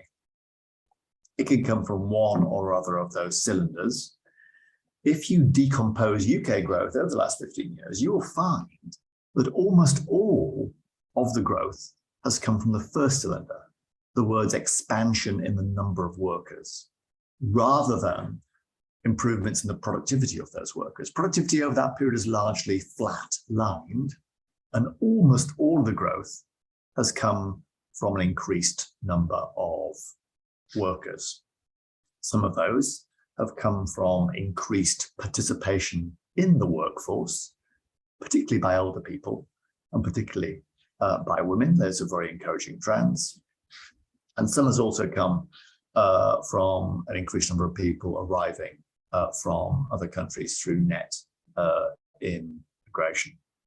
Now, that backward-looking diagnosis of growth is very relevant when it comes to looking forward and thinking about growth in future. What we found over the last couple of years is that those trends have gone into reverse. That rather than expanding, the workforce has been contracting over the last couple of years. And that's partly because that net flow of workers from overseas has reduced. But more materially, it's been because participation in the labour force has been declining, bucking its pre-COVID trends. Almost as many as 1 million people have left the UK labour force over the last couple of years, perhaps partly for lifestyle reasons and partly for reasons of COVID-related long-term sickness. And that's super relevant, of course, because that means that first cylinder of UK growth has now stalled. It has now seized up. And on the assumption that cylinder doesn't start firing up again in future, what we'll need is a second cylinder, in other words, growth in productivity, to pick up if we are to drive forward aggregate growth in the economy. And on that second cylinder, what is the secret source of improvements in productivity? Well, of course, that is reliant on skills, on improving the skill set of our workforce. And as those 1 million people have exited the UK workforce, we've seen skill shortages become more acute than in any time in my working lifetime. That's why the stock of vacancies, unfilled vacancies in the economy, is at its highest ever level. And those skill shortages, those staff shortages, are very broadly based. They are true across pretty much every sector, and they are true across pretty much every region of the UK. Solving and sorting out those skills deficits of long-standing, but made more acute by events of the past 2 years, is going to be crucial for driving aggregate growth in the economy, and particularly crucial in those parts of the country that have done less well historically, and which suffer from the largest and longest lived skills deficits of various types. So given that prognosis, rather gloomy prognosis, on both aggregate performance and distributional performance of the economy, what is to be done? Well, I mean, the good news is quite a lot already is being done. There are new initiatives aplenty that speak to those skills deficits problems. Think about T-levels, which we should also all aspire in time to have equal status to A-levels. Think about the local skills improvement plans, the LSIPs that are being put in place, very place specific, very focused on the skills needed in the workplace. Think about the lifetime learning guarantee, a means of enabling skill building throughout the life cycle in older adults as well as in younger adults. I'd say there's initiatives, generally speaking, directionally right. They are, if you like, a down payment on what you might call a 21st century model of education.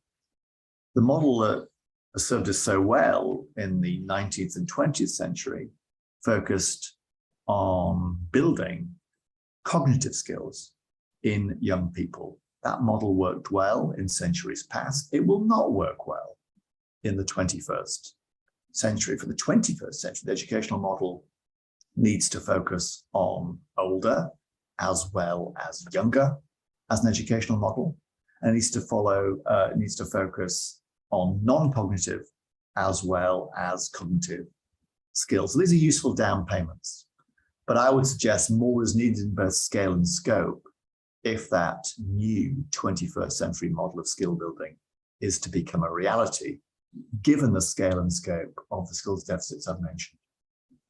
Let me mention one final point, which is, for all the fact that qualifications are great and educational institutions are crucially important, let's not forget the absolutely fundamental role that the private sector plays, that companies play when it comes to skill building and closing those skills deficits. Much of the skill building, much of the training that people have takes place on the job.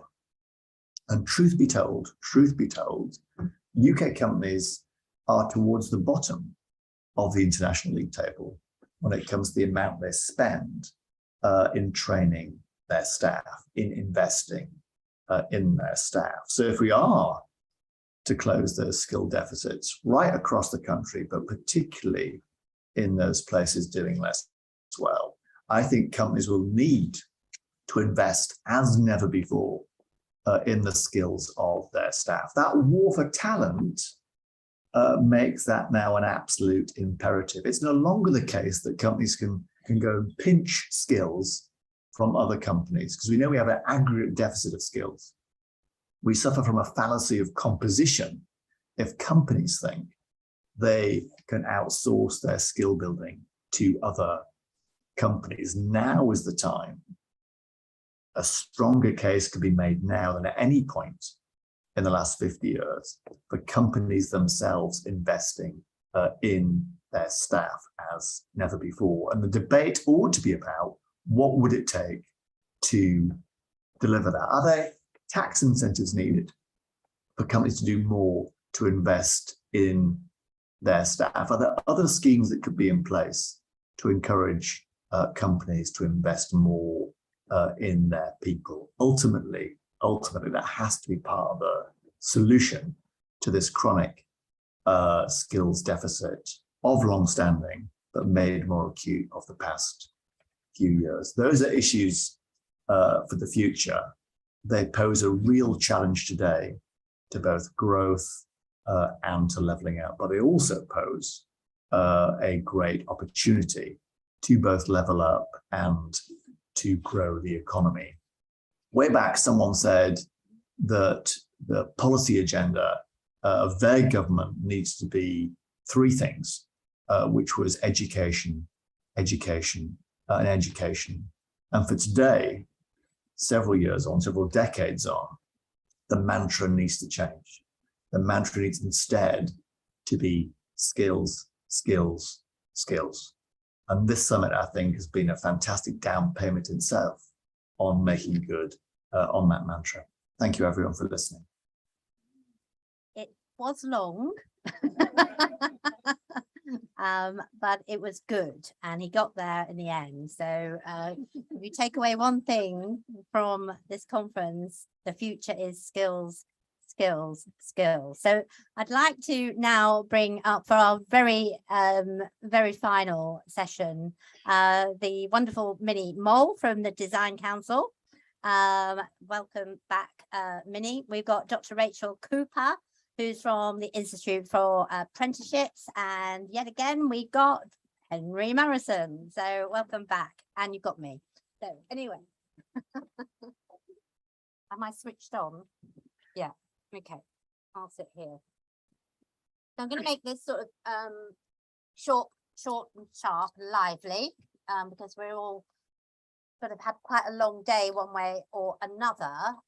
We've just come back from our mini summits, but I mean, before we go into that a little bit more in terms of, as I said at the very beginning, we want to be optimistic as we leave this conference, and we think that whilst we have been moaning quite a bit, there are reasons to be cheerful always, not just for the sun shining on Manchester for once. So just quickly, Minnie, I mean, just listening to Andy Haldane, some really good stuff there. It's the second time I've actually heard it, and I thought he was going to stop earlier than he did, because I have heard it before, but I didn't realise it went on so long. Anyway, Minnie, on skills, that whole thing about opportunities, you know, the cognitive skills, we've talked about that, what kind of skills we need, you know, throughout the day. But again, just really a few quick comments on the Andy Haldane we just heard.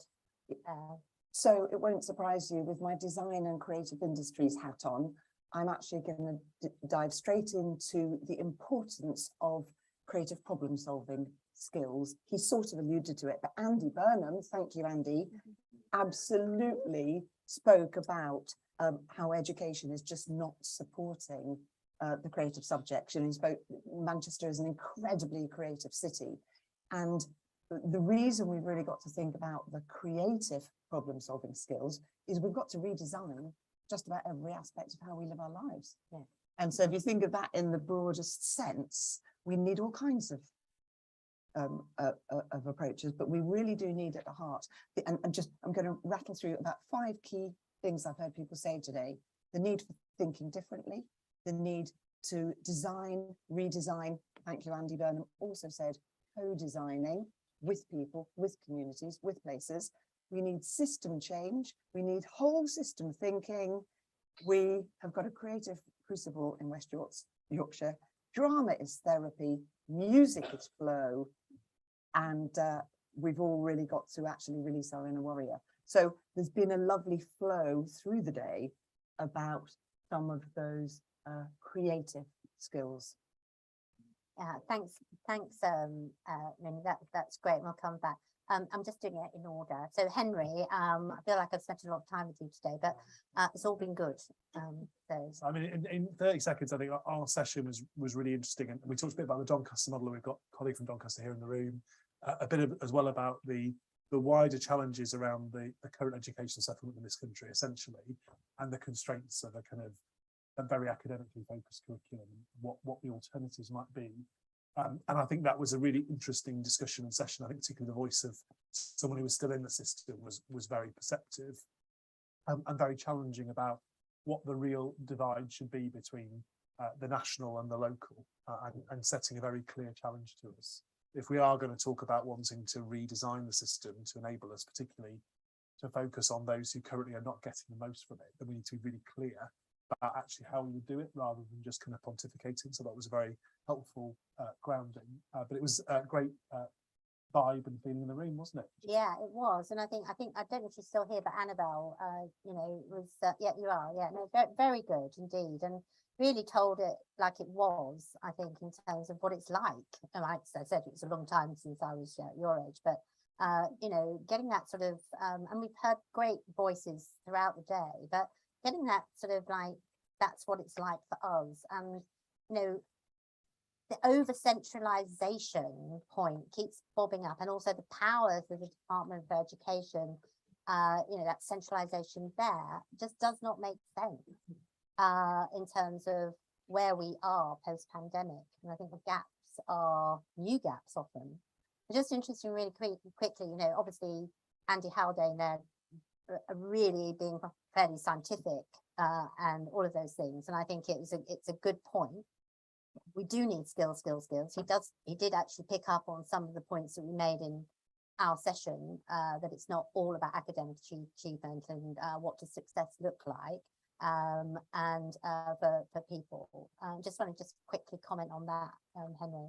Yeah, no, and I think the kind of the challenge though, isn't it, is that Andy is an author of a white paper that talked very little about skills. So, I remember education. Tony really did used to talk about it all the time. I mean, it wasn't just like he said it once, then he forgot about it. He kept saying it pretty repeatedly, and then actually did do some of the stuff. And so, I mean, Andy isn't here to defend himself, so no. I don't blame him for all the deficiencies of the white paper. But I think you do have to be self-aware enough that when you've just written a document like that, you have to own the fact that it's going to follow you around a bit. And bluntly, if I managed to write a white paper that didn't get the DFE to promise very much in it, I'd be a bit more circumspect about saying that we should focus on skills, bluntly. Which leads me, segues well into you, Rachel. And obviously we've talked about apprenticeship, but the skills point, and I'm really interested again because the green skills and the gap in green skills, just getting your take on what Andy said, but also the big message for you out of today. Well, I think taking from what Andy said, that we need to kind of widen what we think of as success, and that focus on skills, and that it can come from different routes. It can come from vocational routes, from technical routes, as well as academic. That for me has been one of the big themes. It's that kind of perception of the different career offers, the different routes that we can give to young people that should be seen of, that should be talked about, should be seen as successful. I think that is one of the biggest things that we need to shift in the country. So I work for the Institute for Apprenticeships and Technical Education. I don't know if I could admit this, but we are an arm's length body of the Department for Education. But we are absolutely focused on listening to employers. What is it that you need to be within the occupational standards for all of the different routes that we've got? What is it that's going to give the students, the learners, the skills they need for successful careers? And actually, if something needs to change, kind of the reason we exist is to evolve and adapt those standards and keep them current. And the net zero challenge is a massive one for us. We've listened to what government said about the Green Jobs Task Force, about what are the sectors and the areas that need to change. And we're now, just on a really practical level, going and reviewing our standards. What is it that's in the apprenticeships? We haven't got an apprenticeship on heat pumps yet, so we're developing one. And I think we just need to kind of boil it down to that practical level and listen to what is it employers are saying they need, and then have we got a technical education system that actually is going to work and is going to deliver it. And I think I was just sort of reflecting on what would be my takeaway from listening to the conference today. We talk a lot about an integrated skill system, one that's working and flowing right from schools, through colleges, into businesses, into apprenticeships. I'm not sure yet that we've got a proper, deep enough regional understanding of what businesses across the whole country need. That's what I think we need to shift. So I guess the door is open from the Institute. If businesses in your region in the north, if it's not working, actually, if there are gaps in that tech ed system, come and talk to us. That's what we exist to do. Yeah, and I think that whole sort of joining it up is so important. I think the links between business, what they want, the links between universities and the innovation, that whole sort of investment in R&D, the jobs of the future. I think you said in our session that Michael Gove is always going to insist on teaching classics in schools, but we do need to there needs to be a massive shift, I think, whatever happens in people's thinking about what does good look like? What does, I've heard the words sort of too often, failure, from the young people here today, and it's just not, it can't be right in this society that people are feeling they've failed when actually they are the future. Sorry, that's isn't that children are the future? Oh my goodness, where did that come from? Anyway. I'm glad I'm going to break into song now. I don't really, you'll be safe from that. But I mean, seriously, I think that sort of, how the metric even, I mean, how business link up with schools, how schools link up with community, all of those things mean to me that it's not going to be done at department level. Of course you need an overriding system, but as Andy said, where are you, Andy? I don't think you're still here in our session. There you are on lifelong learning. You know, it doesn't need to be that way. So coming back to you, Minnie, it's around how do we design a better future? We can do this. We just got to think differently. And really, you know, a great opportunity. I think, I'm a bit biased, I think that the North can lead the way. I think we've got the right attitude. You've got Metro mayors here. They know that there's a bit of delivery there. We need to unlock that potential. So hopefully, you know, people will be in a situation where they basically live, work, rest and play and stay in education or stay in work and stay where they in the North and not gravitate back to an overheated you know, London, where actually it's not that great to live, to be honest. I've repatriated up here and I just think it's the best, really. I don't miss London at all. Jill, can I just build on that with one quick thing? And this is, so I'm not from Manchester. I don't live in London, but not from here. Just something to play back to you all that are. I was really privileged recently to sit in a presentation about Bilbao. Yeah. And it was the most phenomenal presentation about this kind of 25, 30-year absolute transformation. I mean, to some extent, sort of design driven. But do you know what the secret ingredient was? Long-term vision and absolute alignment. And it was in a way that it was the municipalities, it was all of the key stakeholders. And what happened was through any changes over those 25 years, it was carved in stone. They had a vision, and of course, a vision that's tangible, design coming in. This is what it's going to look like. Everyone can look at it and relate and go, wow, phenomenal, phenomenal turnaround, vision, long-term planning. And I have to just play back to you, sitting here and seeing three mayors who probably have their odd fisticuffs every now and then, but three mayors who've got so much alignment and are working so positively together. I felt a bit of a frisson of excitement. I really, really did, because you can start to see the potential to have long-term vision, long-term plan, because we're not going to achieve what we need if we don't have long-term vision and long-term planning. We'll just do a series of little sprints and it will never amount to what we need. So I thought that was very exciting. Well, I think it is exciting. I mean, whether we get it delivered is yet to be seen, but I think we need to turn that into fruition and ask. I'm just gonna wind it up, and we're gonna have the last word with Rory, who some of you will have met. But I just really sort of, if there's, when we come to the next Northern Powers Northern Powers Education, Employment and Skills Summit 23, if we which I think we should do. We have the same conversation, or not the same conversation, but still talking about it. It's been a bit of a journey for me, because this is like the third one, and every time there's been something that's going to happen, Brexit, COVID, and now I think cost of living. And I think the next situation we need to really build on today, there's just a quick ask really of, let's not have the same conversation. Let's move the let's move the furniture around a bit and begin to join it up. I think we do have an ask. I think there may well be more powers, but we need to define what we mean by that and what good devolution means. So I said, Rachel, what do you want to see? Not putting you on the spot or anything. So I think it's participation from every part of the system. I think it's where central government's got a role to play if it's setting a system and framework for tech ed. It's businesses taking up every opportunity that is on offer. There shouldn't be a penny of the levy that's unspent. Is unspent, yeah. I mean that's opportunities for young people that aren't being used. So that's what I'd like to see. Henry? I mean, doesn't everybody want a sort of post-19 adult skills devolution for Christmas? I mean, that's what I've asked for in my stocking in advance. And I think that's what Andy will probably ask for, the two Andys, because there's the West Midlands as well. And then I think West Yorkshire, Liverpool City will get it as well. And that is a tangible step forward. I think I would like us to start investing more money in the life chances of the poorest kids in our communities. And I think that will be done better by us than by central government. That is what I would like us to have made some progress on.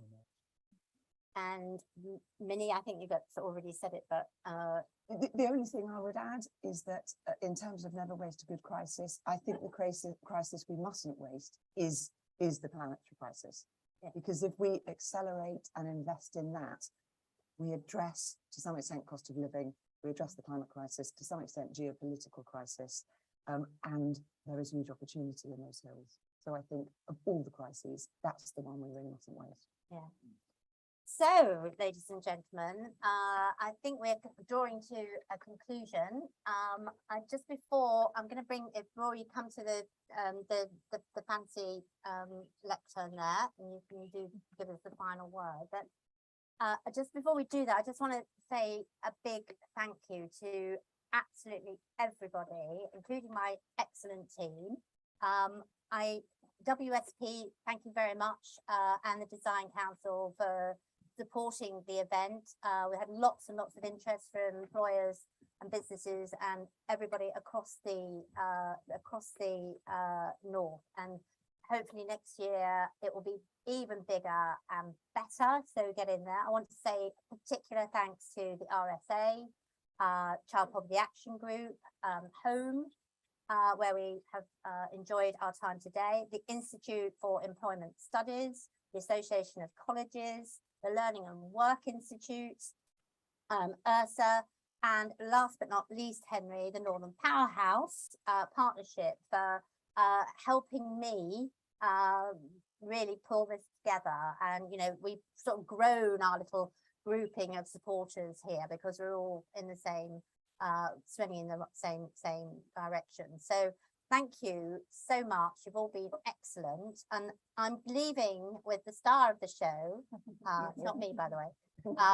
It's Rory from Wigan, who spoke earlier. And really the same question to you, Rory, about the last word about what you want to see. Absolutely. Thank you, Jill. And a big thank you to everyone who's attended here today. I think I can say collectively, we're all working to set children up for life. Lifelong learning through education, employment and skills. I would say my vision for the future is an education where not only I'm empowered, I'm supported to thrive in life. I'm not sure if anyone was here earlier when I was talking to the mayoral panel about my child in care. So especially I'm very worried when I come to leave care with the support that I've got. Almost I would say I'm being failed by the system. And absolutely, we don't need the government to take action now when we can do it ourselves. And collectively, that's what we're here doing today. We're working, should I say, to set children up for life. When it comes to skill development, is something which is so important. And absolutely, I'm going to give a plug to Youth Leaders UK, which is based here in Greater Manchester with their skill development programs. They're doing some amazing work and we need that nationwide. It supports young people, it empowers them to thrive and definitely improves their life outcomes. So really summing the conversation up today is, well, what can we do for young people? And we need to work together, which I think is really important and worth noting. Thank you.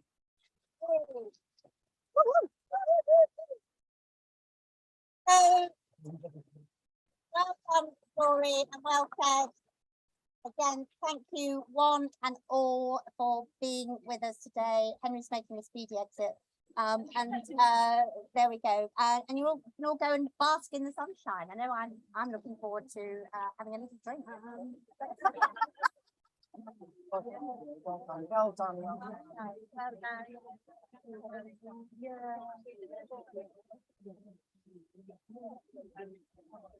Okay.